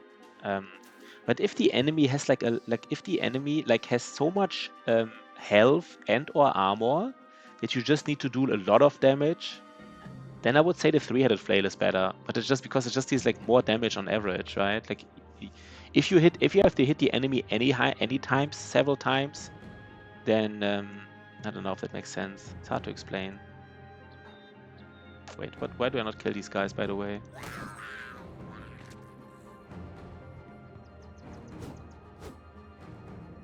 Want to get all the XP here, right? Want to get all of it. Don't want to like miss anything.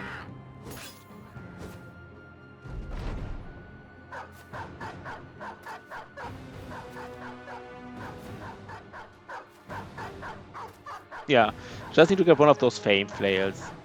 But I mean, also, but famed flails in general are also, I don't know, I'm not the biggest fan of famed flails, I guess. Famed one-handed flails. Of course, any famed is good, but it is that easy, yeah. It's kind of like recruiting hedge knights in the first, you know, just recruit hedge knights. Easy. Does he die now? Okay, we did that. Let's get our first. The game does owe us a famed, right? We said it before. We did clear a lot of camps so far. We did it. We did it. Nice. It's not even. Is it bad? It's kind of like not good. But wait, 1 second. Of course, it's a famed. I mean, like I should be happy, right? I'm already like complaining. Didn't even see it really. I'm already complaining.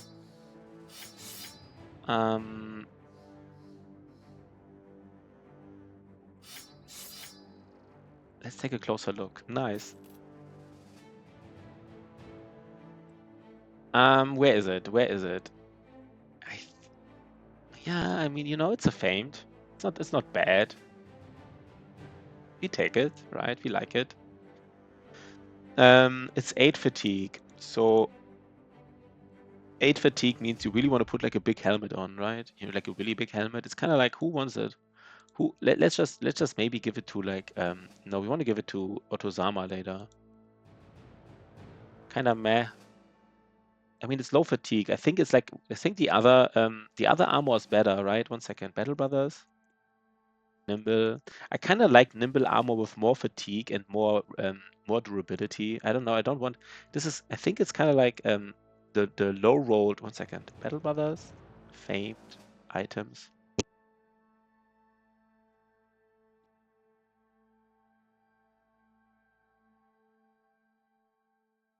Yeah. Oh, I guess no. It's actually pretty bad. I forgot how bad it is. Like it's like the lowest of these nimble armors. And like let's check it. I forgot how bad it is. Like one reason why it is kind of like bad. I mean, of course it's good because it's famed. But one reason why it's kind of bad is that, like, you know, you have like the first 4 tiers of nimble armor, they get like strictly better, but they all can roll like up to 8.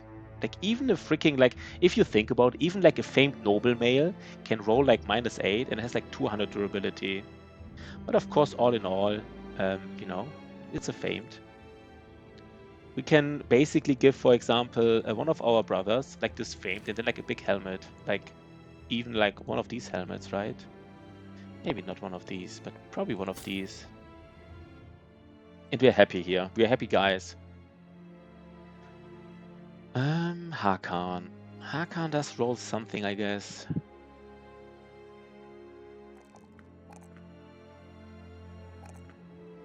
He does roll something. Yeah, yeah, that's nice. I mean, it's kind of like these famed armors who roll like -8. You can still put a bone plating on them, and then you give him like a brother who still has high HP, right? So you have like these nimble armors who have like a little bit more fatigue but more durability. You maybe put them on nimble brothers with like a little bit less HP, so you don't care if like the nimble value goes down. But here you put it on somebody who has like high HP pool, and he can still keep his nimble value basically. Konrad, let's roll something nice. He is, oh god, man, he does roll. He does roll. This is a decent roll.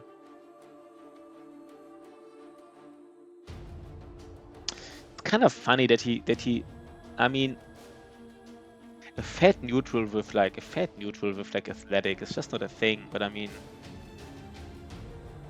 could we make him like nimble forged and do something with this? Let me think about this. If he would be nimble forged, but like 1, 2, 3, 4, 5, 6, 7, 8, 9, 10.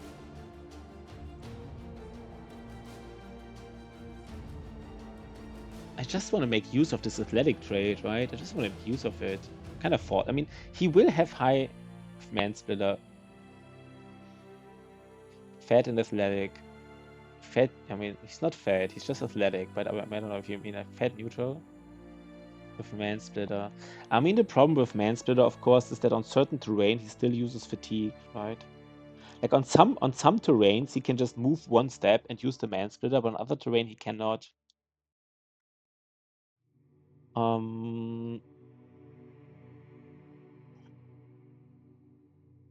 He has like 4. I mean, maybe I actually would like to see.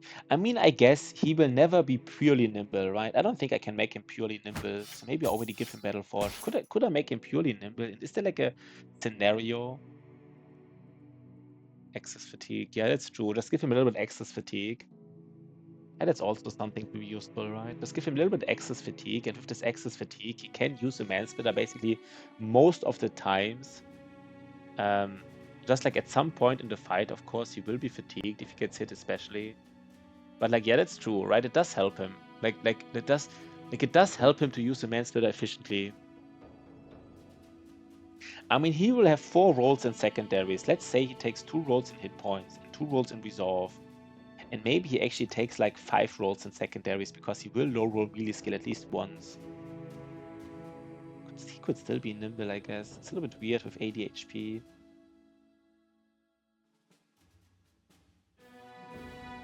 I don't want to do the decision right now. I really don't. I don't want to right now. A little bit greedy, but I don't want to do it. He might need a lot of. It's so greedy. Thinking about the thing is as well, right? Like Battleforge is not that strong. Like Battleforge is strong, but like, and if you're not sure if you give him nimble, then like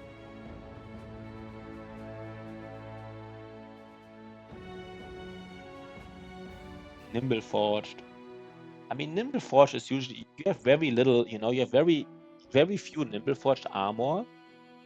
But this is the guy to get it, right? I don't know yet. Should we already give him nimble? Just because we just oh, we don't know. Maybe it's just a Battleforged man splitter. But like if he's like a Battleforged man splitter, then he still take like I don't know.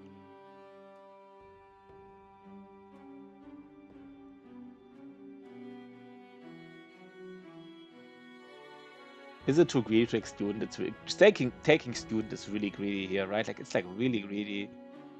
Imagine taking student here right now. How greedy is that? And then losing him because he didn't have the perk. That is so freaking greedy.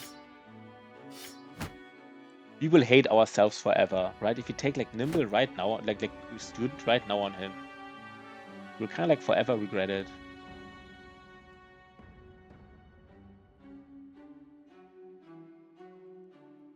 Let's see the next couple of fights. Let's first take a look here. To take student, yeah, that would be almost insane. Lots of ancient legionaries.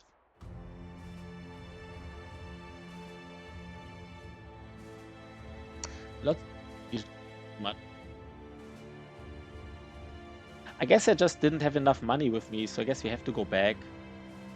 It's such a waste to really like.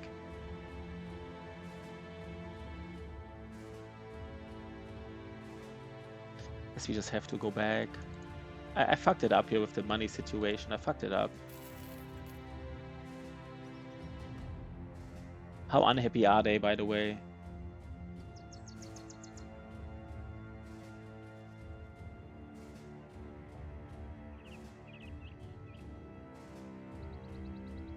I mean, Iola's the fearless. He's not like, you know.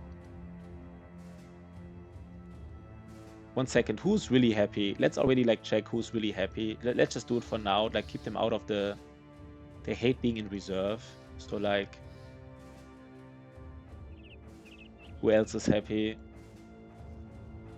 We just have to remember to change the setup for fortified. This is Goblin City. This is Goblin City. It's fascinating, right? Oh wait, we have to get the contract. What's the plan? It doesn't really matter what contract, right? Just one of them.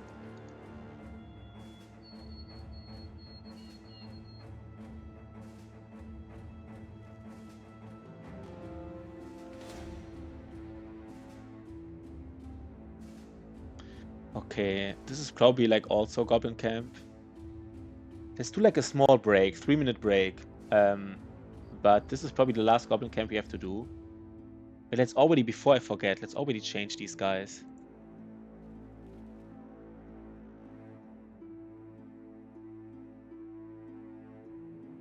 Yeah, see you around with Carlos. See you around, man. Small break, 5 minutes, 3 minutes.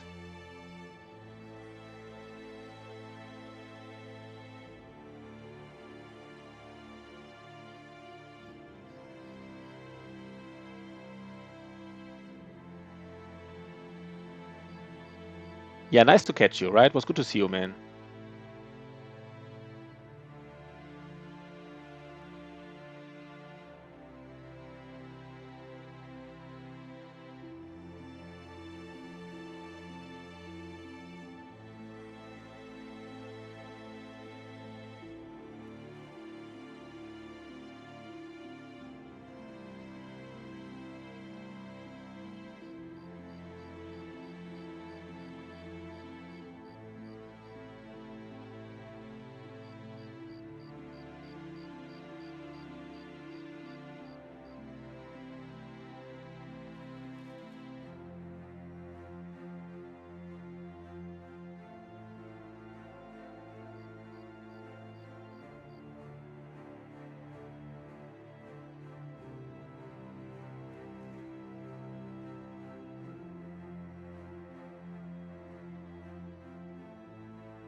Okay, we are back. Nice, nice, nice, nice, nice, nice. Forgot to pause for YouTube. Kind of forget it too many times. It's always hard to remember. I specifically write down pause in my pause message so I don't forget it, but I always forget it.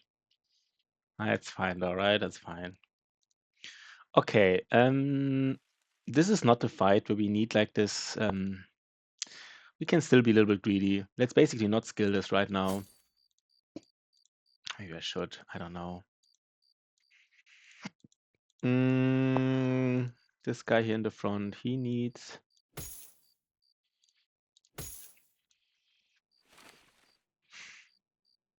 One more second, guys.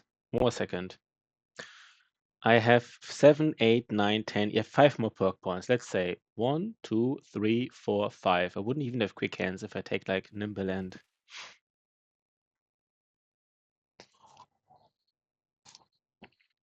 I can't do it, man. I can't do it. I don't know right now.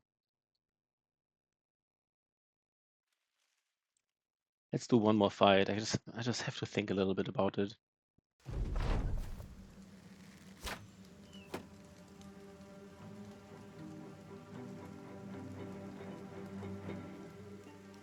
Guess we just want to be aggressive here, right? We could just literally walk up here. Guess we just wait for them. Let's just wait what they do and then we walk up to them. Then we're aggressive.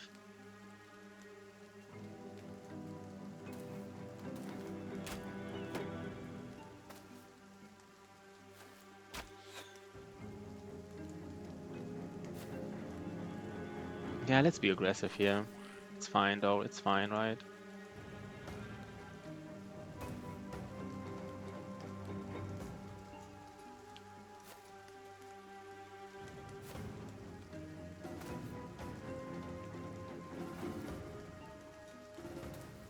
Yeah, we'll just go for it.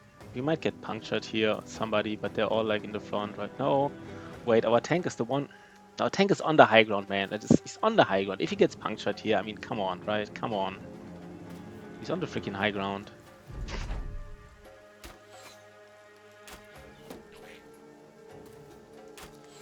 So let's do it. Let's go.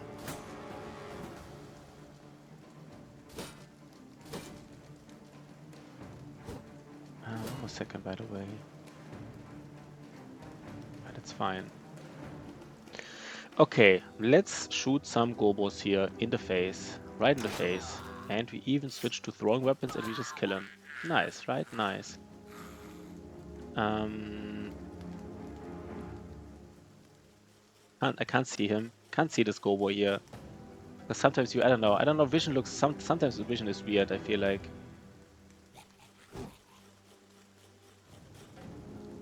It's fine. Just engage all the gobos now, so we don't get like our dogs don't die here. Right? We just engage. Wait, we have to engage every gobo here now. Otherwise, our dogs actually get in danger again. Would be weird. Wait, what?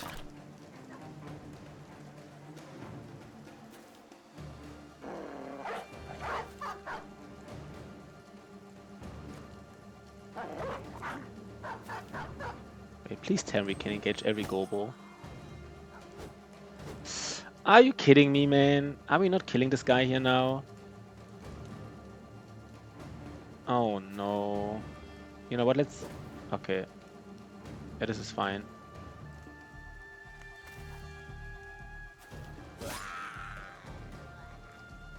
Okay.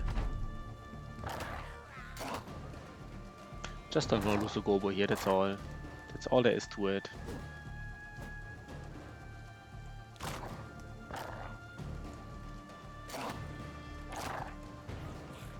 Okay.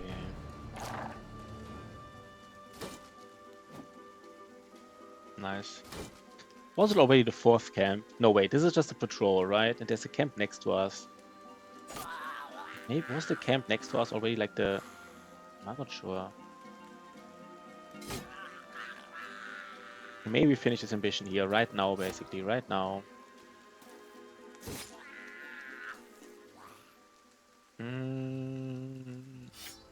Let's take the...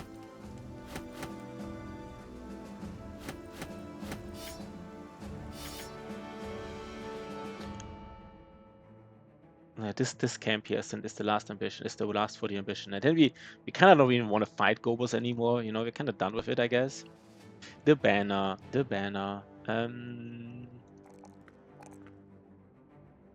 Yeah. We even give the banner some range defense, but maybe that's like thinning him too much. Give him some. Let's give him some HP. And now he does get 40. I mean, he needed Fortified Mind like ages ago, to be honest. Let's give a Fortified Mind. So he will reach like 120. Maybe with veteran levels at some point 130. Who knows? He's good enough. Like he's not, it's not awesome, but he's good enough. It's nighttime. I want to do it. I want to be a little bit greedy here. I want to be a little bit greedy. Let's go, student. I want to be a little bit greedy this time. I'm not even sure if it's that greedy. It's maybe a little bit, but not much. And who's part of this fight? Kind of should remember that Ragus is actually pretty tanky here. I'm not sure if that's like something to be used, something usable. Maybe it's not.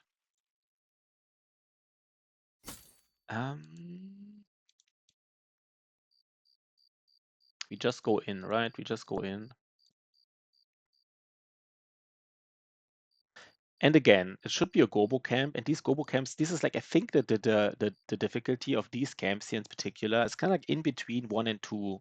Like the kind of like the amount of resources they have. I think it's more than a tier 1 Gobo camp, but less than a tier 2 Gobo camp on average. Might have also be a patrol just spawned from it very recently, like 13. If this is 13, yeah, this is 13 Gobos, which you kind of like expected. Are they even coming? That's interesting. Why would they come?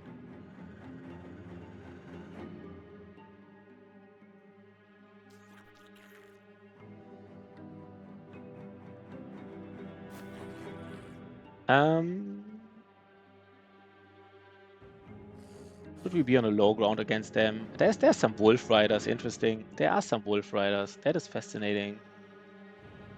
There's 13 enemies, and you already see Wolf Riders. What do we expect here? I guess we have no idea, right? It's just 3 Wolf Riders or more.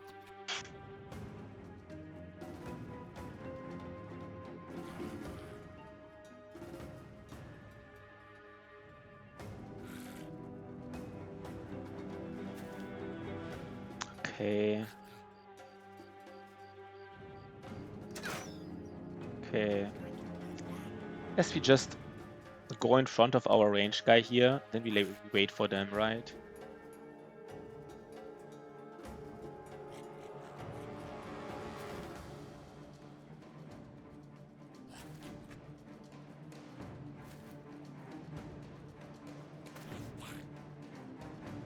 See what they're up to. They're not coming. Yes, they do have range advantage still, which makes sense in a way. It does make sense that they have range advantage.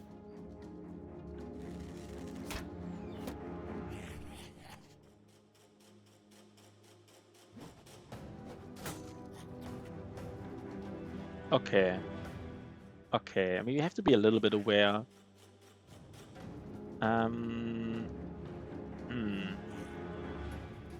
So we see 1, 2, 3, 4, 5, 6, 7, 8, 9, 10. There's 3. I didn't really check the initiative order on something like this. Maybe I could have guessed what else I'm expecting here. But let's say there's 3 more Wolf Riders, which would probably be the most dangerous. We kind of need to be. I mean, we can go on this you know, we can go on this grassland high ground thingy here. Guess we need to go on it anyhow, just to see what it looks like. Okay. It is a little bit dangerous, right? It's a little bit dangerous because, for example, this Gobo here with the Goblin Pike, he could push us down. And then they could occupy all the high ground here. And then we're just like sitting on the low ground. And it's also dangerous because we kind of want to protect Sahir already. He doesn't have a shield. But if we protect Sahir, then we're also on the low ground here. Maybe do something in between. Which would like... How would it look like?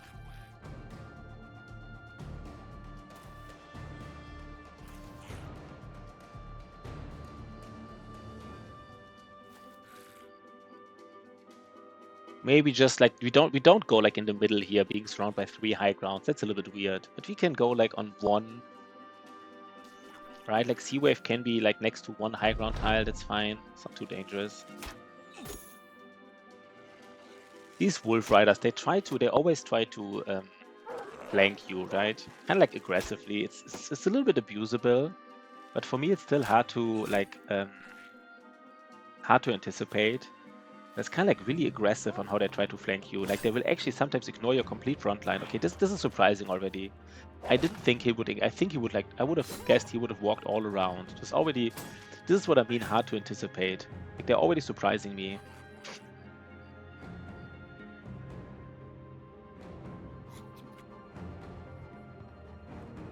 Maybe we just let our banner attack. Who would we attack here with our?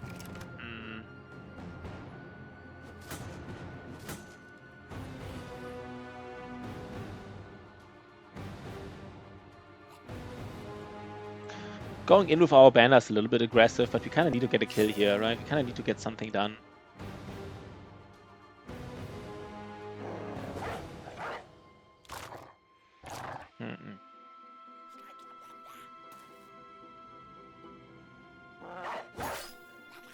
Okay. There's one Wolf Rider is missing here somewhere, right? Somewhere one Wolf Rider is missing.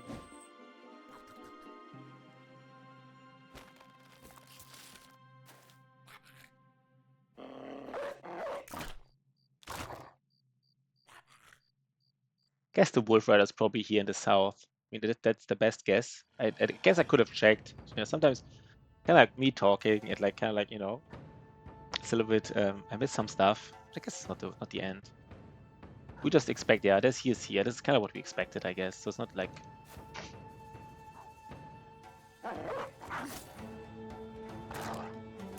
And Konrad does have, yeah, he does have Pathfinder. I'm not even sure if this Goblin Wolf Rider bleeds out. Does he still get a dog? I'm not actually completely sure how this works. I know if you headshot them, you get. Wait, if you headshot them, you get a Gobo. If you normally kill them, you get a dog. But if they bleed out, I'm not sure. Maybe we get surprised here, right?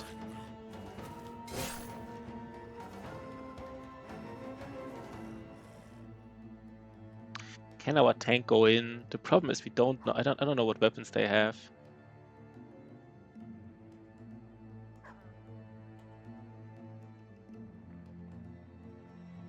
Can't believe that I'm not even like sure if I can go in or not with my tank.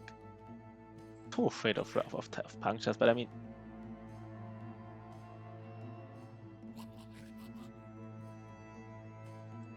Well, let's wait 1 second.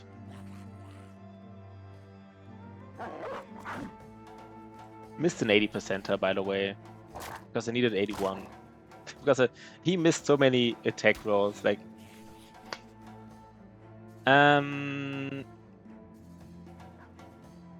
Yeah, puncture. I earlier misspelled it, and I called it rupture, and then the viewer called it puncher. So we have like all the names now. Today is the day where we raid you at some point, Otozama. Today is the day. It finally happens. We will raid you. Did you see a good boy George? His run ended against Neko Savans out of all. I kind of him that he might want to try again because maybe he will. Maybe if we all lose our first run, right? If you all lose our first run, then didn't see. Yeah, I saw it this morning. I mean, the question is, if your run ends, if nobody makes it to all legendaries, does the one win who survives the most days, or do we just try again and like, you know? Let me just think about this here right now, though. Let me just kill at least one Gobo. He's bleeding already. It's not worth it. Now let's still kill him. God damn it. That was nice. That's perfect, right? Both of these guys will bleed out. Do I go in? I'm so afraid of fucking ruptures, man. Like the one thing, right? Like the one thing. Am I actually afraid of 5% ruptures? Is it so pathetic here? Maybe I am. Maybe I am. It is pretty pathetic to be, like, as a tank, to be afraid of 5% ruptures. I'm not sure. You might take a look at his last fight, like in this video. Like he played something else afterwards, but like right at the end there was this fight.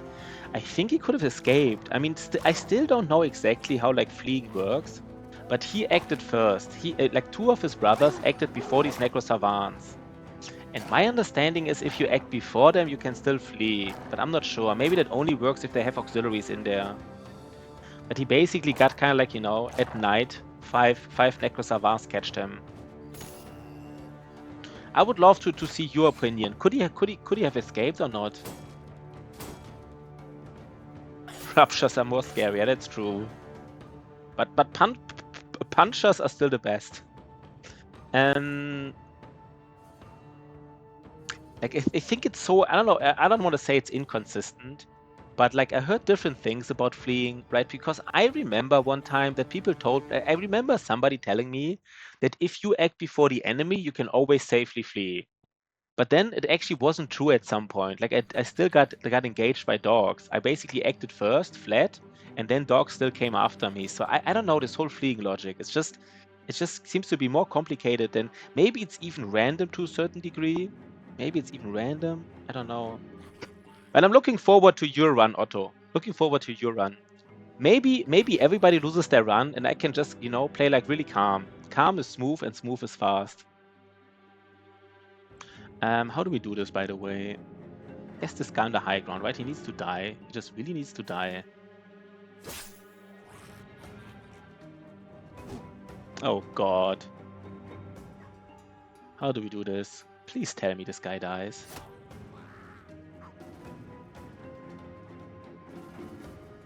How do I approach this, by the way? God damn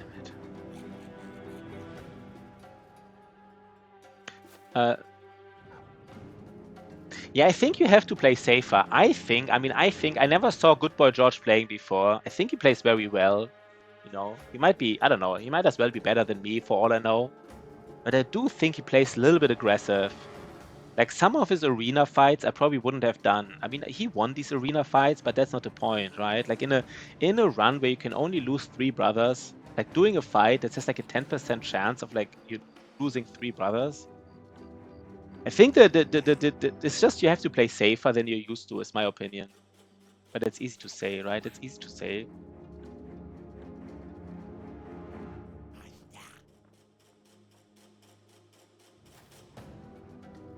I mean, our tank can go in. I mean, if I shield wall here, I guess there's also this guy's a goblin pike, which I wasn't aware of. He just has like a goblin pike. Oh god, we're missing all the attacks. Yeah, are you kidding me? Are we missing like every fucking attack?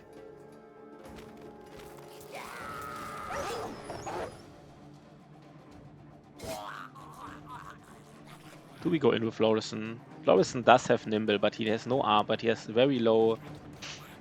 Maybe engage one person with Florison, just one.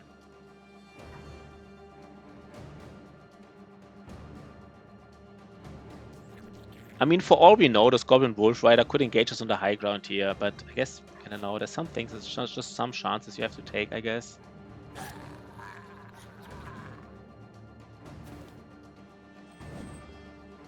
%. I mean, if the Wolf Rider disengages us, I guess that's fine. Let's just prepare for a triple hit here. I'm not afraid with this tank. I mean, we could get... No, we can't even get punctured here. They don't have puncture weapons, so let's actually hit somebody. But yeah, I'm interested how you approach this, Otto. I'm interested, I mean, Otto gave himself the odds of 8-1 in this 3-3-300 challenge. So let's take a look at these odds, right? Let's take a look. Because, overconfidence and all this. Let's talk about let's see how this overconfidence works.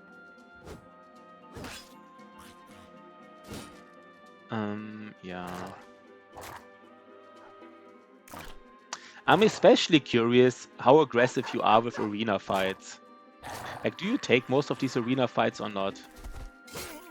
Because arena fights, like fighting like 5 wave, I won't start until my run is over. Yeah, it takes some time, right? Yeah, for me as well, of course. We're missing all these hits here. I don't know what's going on, but we are missing a lot of hits. Wait, what? You know what? It is dog time apparently. Apparently, I don't know why this dog had to like go in on its own, but I guess it's always dog time, right? It's always dog time. Missed another 80 here. Just want to point that out.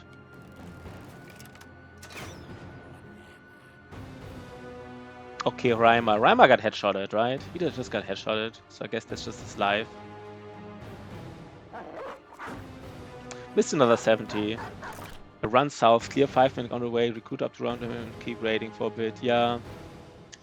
I was also thinking about raiding more. Just, you know, just get to, I mean, maybe just get to 12 brothers really quickly and then, like, you know, just raid. I don't know. But the nice thing, I'm probably the one who starts last because my run here just started. So I get all your experience, basically. I think maybe one, I mean, I guess the south is a little bit dangerous for Necro Savants because the south has several, like, ancient undead camps in between. And these ancient savants, if you don't have these Necro Savants, ancient savants, if these Necro Savants, if you don't have the scout, they're faster than you at night. So maybe one strategy is to only have like 10 brothers. So if you get like attacked by Necro Savants, you put like nine in reserve. Oh, they all have Backstabber. They have Backstabber. I wasn't even aware of this. Fascinating, right?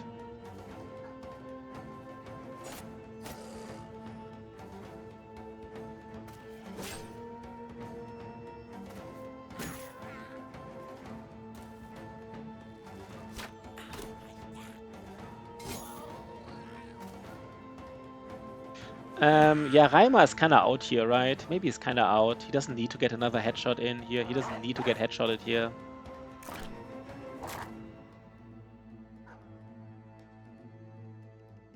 Wait, there's somebody here. I mean, I can tank one guy here. That's for sure. I can tank one guy. I mean, if this guy rolls like 2 punctures at 2 5%ers, I still survive. You have 9 lives. I even have 9 lives, right? Like, so if he gets double punctured, I mean, Nomads, do Nomads have Backstabber? But I mean, the thing is, Backstabber, usually you should be the one, I mean, in the early game, you should be the one who has more brothers, right? That's why I don't think Backstabber is that dangerous in the early game. Like, it's kind of like you should be backstabbing them and not they you. I don't know if that makes sense to you, right? Like, you should surround. I guess you don't have dogs, so that's one problem. I guess you don't have dogs, so you can't really surround them that much. Yeah, no dogs. Maybe you need a handicap for me, right? Like a mod where I can still have endless dogs.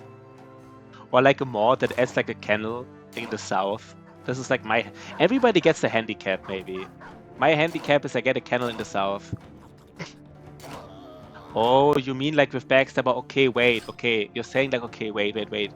So Otto is saying like Backstabber is of course not that big of a deal, but in this run specifically, where you're not supposed to lose brothers, Backstabber is a big deal, because if a brother gets surrounded by 2 or 3 nomads, he is definitely dead because they have Backstabber. That's true. That's true. So kind of like, it's not like the most dangerous perk usually, but in this run specifically, because it makes it somewhat likely to lose a brother. Yeah, good point. You know, Otozama has sometimes Otozama makes some good points, you know, once in a while. Wait, I should have moved up the hill, but I didn't. And now I missed my attack because I guess I'm just missing 87%ers, right? It's just my life here.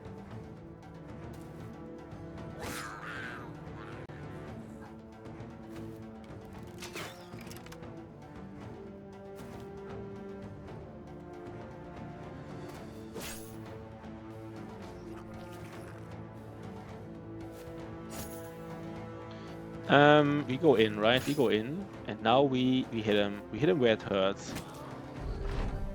Nice. Could we get something here? I mean, it said like the chance to get something here. I think it said like between something like 10 and 15%. And I think if Gobos are in here, it's the highest chance. I think it might be 15% because it's Gobos. Have you ever played like a no loss run or like I don't know, like a run where you're not supposed to lose many brothers?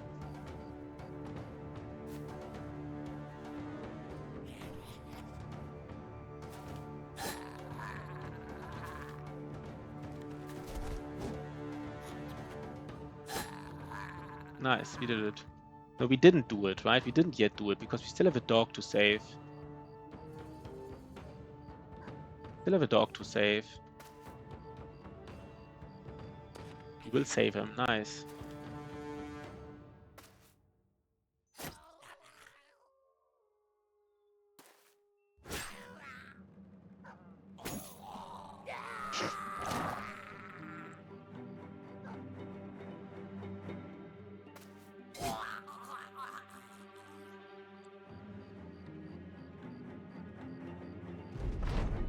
Run him down.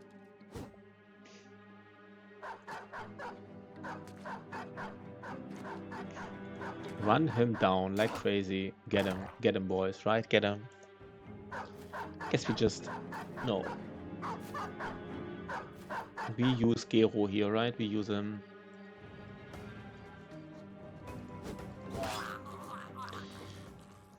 Okay. Oh, we got another... Oh, nice. Oh, God. Oh, nice. This is a good run. I mean, this armor is not like the best, right? It's kind of like a... I don't know. 300... 28 fatigue for 300 durability is kind of like a normal armor, right? No, is it? Wait. 1 second. No, Code of Plates. Code of Arms. Battle Brothers. No, I guess non-famed armors actually do have... 1 second. Do non-famed armors always have like 40 fatigue, or was it 30? I guess normal armors always have 40 fatigue, right? So it's kind of like it still has 10 less fatigue. Yeah, I guess it still has 10 less fatigue. Yeah, never mind. It's definitely very useful. Very, very useful. You know what? We take it.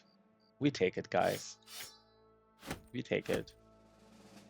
And now we have too much stuff here, by the way. We have too much stuff. Yeah, it's normally 40. Yeah, that's true. It's normally 40. So, you know what? It's fine. It's fine, it's fine, it's fine. We don't repair daggers anyhow. So let's maybe remove some daggers. Let's take the high daggers here in. And I mean, we're ready to go back anyhow. We're really ready. Nice, I like it. I like it. This was nice. This was good. I would love to go on the high ground here, but we gotta go back. 300 armor. Who gets it? I guess for now the tank gets it, but soon maybe Otto gets it. I don't know. I just, I made him. I gave him like a nice defensive perk, Mental Rock, like a really nice defensive perk. And it's called Student. It's kind of like it's kind of like offensive and defensive at the same time. It really helps, like, I don't know why I find it funny, but this is so fucking greedy, man. This is so fucking greedy. Let's go back. Maybe we are back before it's a... No, are we back? We got the Goblin Trophy.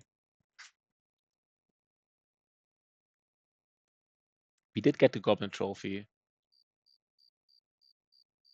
Yeah, now he has armor to be a nude. We really have a good run going. I would love to be here at Strahlenburg before the timer is, because I'm actually a little bit afraid of mood. We might make it. Right. There's another camp. How's the mood here? Can we get one more hit in terms of money? Can we get one more money hit? It's actually dangerous, right? It's actually dangerous. I guess it's specifically dangerous for like Otto. Did not get paid. Won a battle. Maybe Otto just stays in this fight, but if Otto is part of this fight, can we even make it here? Maybe we cannot even make it anyhow. So if Otto is part of this fight, he might get happy, right? He might get happy, actually. He just, like, stays in this fight. He doesn't do anything. So Pashi, would it be insane to try the next prestige level with no orders? No orders is one of the hardest. It's one of the hardest. No orders is extremely hard. It's extremely hard. You might just want to do it to try, but it's extremely hard, no orders. Like, you can seriously, like, it's usually hard. Like the difficulty of no orders is somewhere between hard and super hard, depending on like your first glades. Like if you get like decent buildings in the beginning, if your first buildings are decently nice, and maybe you have like 1 or 2 glades where you get like easy, easy points to get like, but like the first, I don't know how it's called anymore, but the first few points, the first few like, I don't know how they called, the first few reputation points are so important. Because I think the first 2 reputation points already give you 2 more buildings. And like not having these first 2 buildings because of these orders is just so brutal. So brutal. Ottosama. So people on my stream tell Ottosama go stream. So so people on my stream here are like, you know what you really want to see? Somebody else streaming. That's how much my viewers like me. Lemon Snatch, still nice to see you, man. Still nice to see you. Good things happen It's to like, good people. Otto, go stream. We want to have some fun here. We want to enjoy. Hey, Otto, we want to enjoy a nice Battle Brothers stream. Can you make that happen? I love it, man. I love it. So maybe, just maybe. So who needs the nice? Who is happy though? So Hakan is happy. I mean, wait 1 second, guys. Can we make it to this Strahlenburg today? I don't think we can make it before noon, right? I mean, if we lose Otto, this would be like a disaster, But taverns are everywhere, right? I mean, maybe we can just make it. No, taverns are always open, right? You can always drink something. I think we just put these people in fights, and if they're part of the fight, they get the mood. I'm not sure if they have to be part of the fight to get the mood. I'm honestly not completely sure. Who's happy here though? So Konrad is happy. Let's get him out of the fight for a while. Saphir is happy. He doesn't have to fight. And Ibn Al, what's his name? He has to fight, I guess. And Fiolos.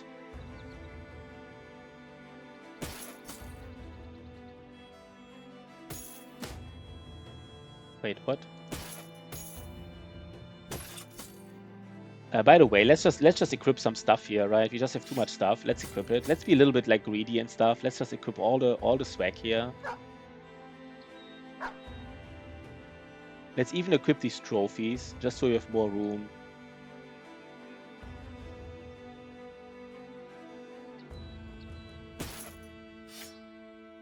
No, we just want to have a lot of room. It's a little bit like, kind of like micro optimization here, but sometimes you gotta do what you gotta do, I guess. We want to have a good run. We said we want to have a good run here. We do some micro optimization. We did specifically say it in this run here.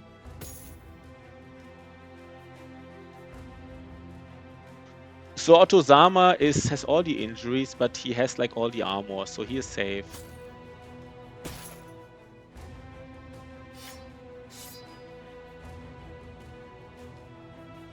Maybe Reimer has to be in the back. So Ottosama is live now, guys. Ottosama is live now. If you want to leave me, leave me. I'm not even mad, right? I think people should, should enjoy what they enjoy most. I'm not even minding. He rates me so often, I can't be mad. I can't be mad at all for losing viewers to him. It's basically not possible to be mad at Otto. Aeolus the Fearsome. I mean, if you don't want to use lose Aeolus, so maybe let's like a little bit. No, we really need. God damn it. I will try it. Not feeling too confident though. You're not feeling too confident. You will try no orders. Yeah, you gotta tell me how it works because it is interesting. I think no confident is pretty. It is pretty interesting. Like it is hard. It is really hard. No confidence. Sorry. So I'm mixing up. No confidence is a status. I mean like no orders. It is really tough. Especially like the first the first minutes basically. Like you gotta just tell me how the first couple of like the first year works. What is the new What is the new difficulty added on this kind of 1 second.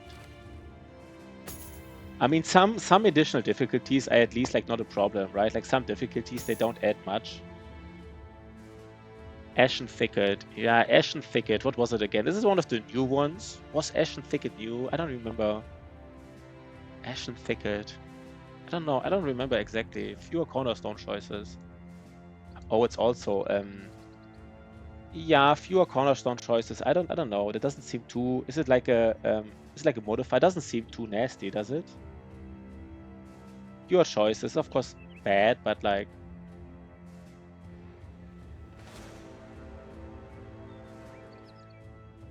Oh, your own cornerstones, yeah. We made it, right? We did it once. I think you looked at my when I streamed. I think we had it. Weren't you not there? I think it's extremely powerful. I kind of like it's unreasonably powerful. These cornerstones, they're really really powerful. I don't know. I don't know why I mention it so often, but it's just really powerful. Let's get a net here, by the way.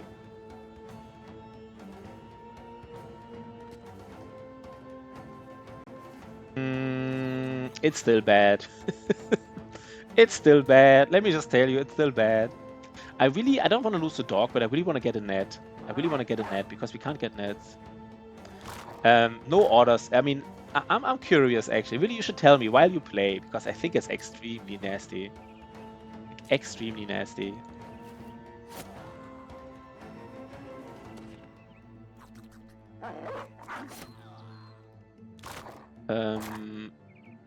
Yeah, I mean, that's true, right? Some cornerstones are really strong, but it's just the early game with no orders. The early game is so tough. You gotta tell me about it. You gotta tell me, man. I'm just really curious how it works out for you. I really want to get that net here, so I will try everything to get it. Okay, we did get it. That's good, right? That's good. I guess we do go in.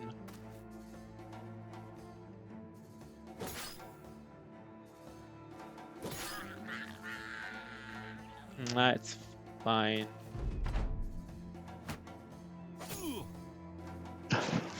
Yeah, Against the Storm, it is a nice game, right? Against the Storm is a nice game. By the way, why do I not see show more? Didn't Otozama just go live? No, he is streaming, right? He is streaming, yeah. We gotta raid him today. I mean, we will play a little bit, but we gotta raid him, of course. We gotta raid him. He raids me so often. It's kind of like, have to do it.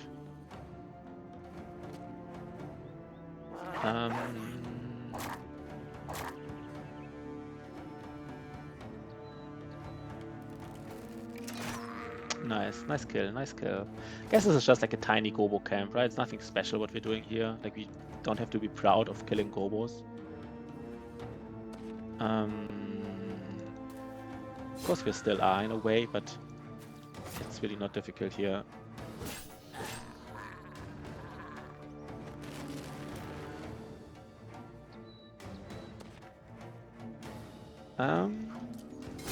Nice little fight.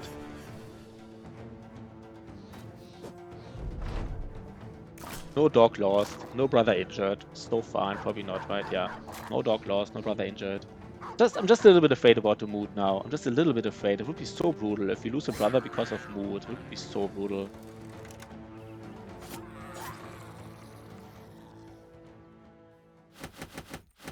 This was just a good fight, right? It was just good. Now let's basically sprint to the city here. We take a small look from this mountain just to see what's up here.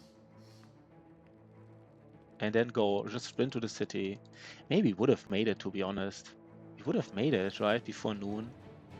Kind of faster than I thought. What about the mood? Did they get some mood here? They want to battle again. Their mood is still... Maybe just... Do we do another battle?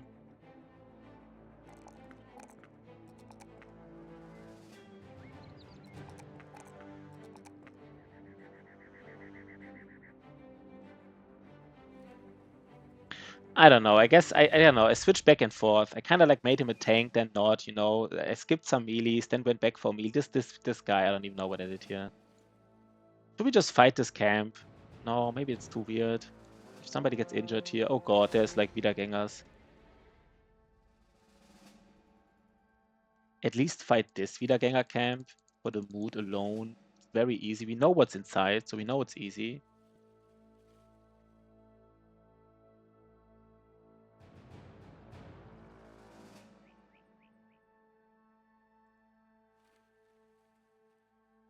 Okay.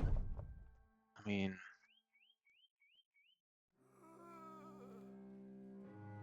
maybe we finally get like the Blighted Man event too, just to get the mood up, right? Just to get the mood up.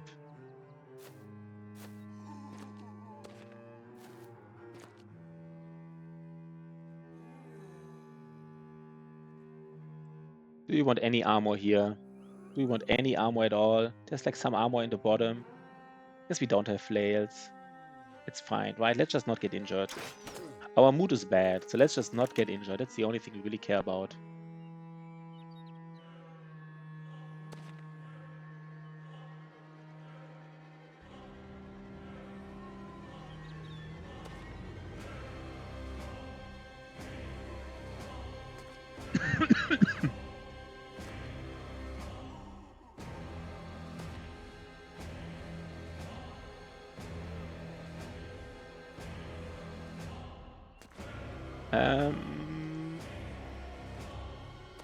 Guess something like this here, right?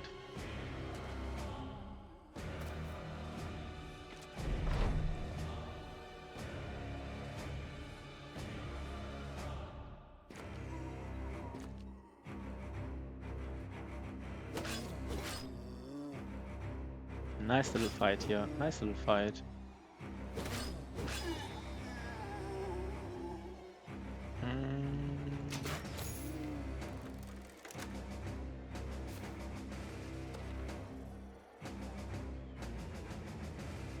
Flash Gaming Tales, just Spearball. Just why not, right? Why not? I don't know.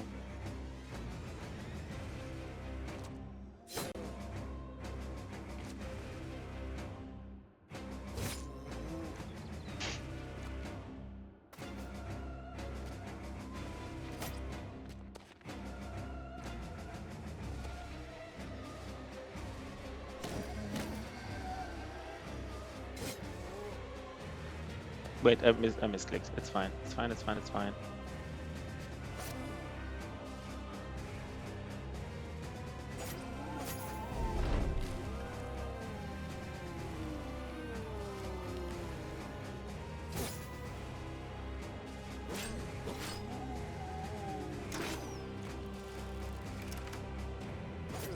Okay.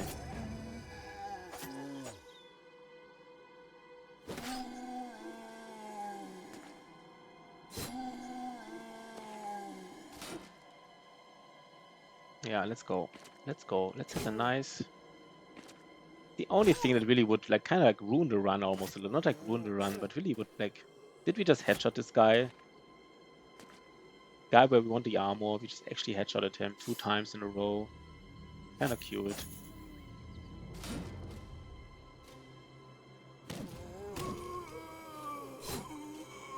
We even have Killing Frenzy on him. I kind of forgot about this. This is Otozama, right? This is like the build we really want to make something out of.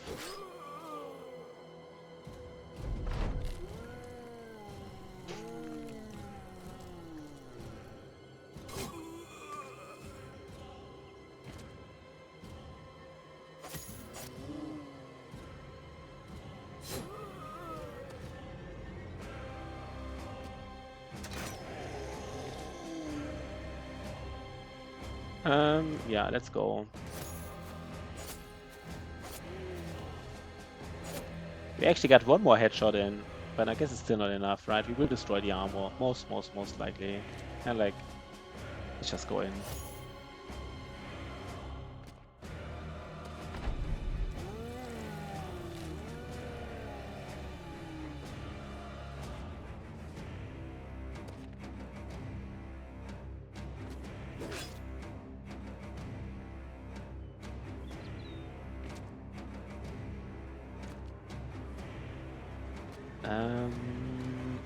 Yeah, let's shoot at. I guess it's fine.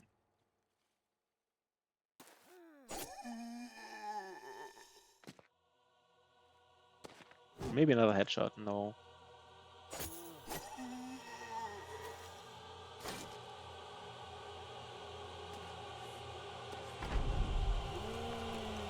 Okay.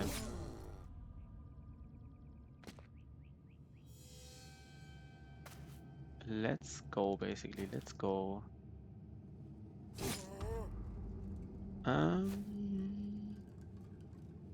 Yeah, this is fine.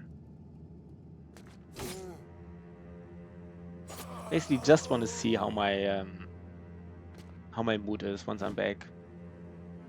The only thing I'm afraid of.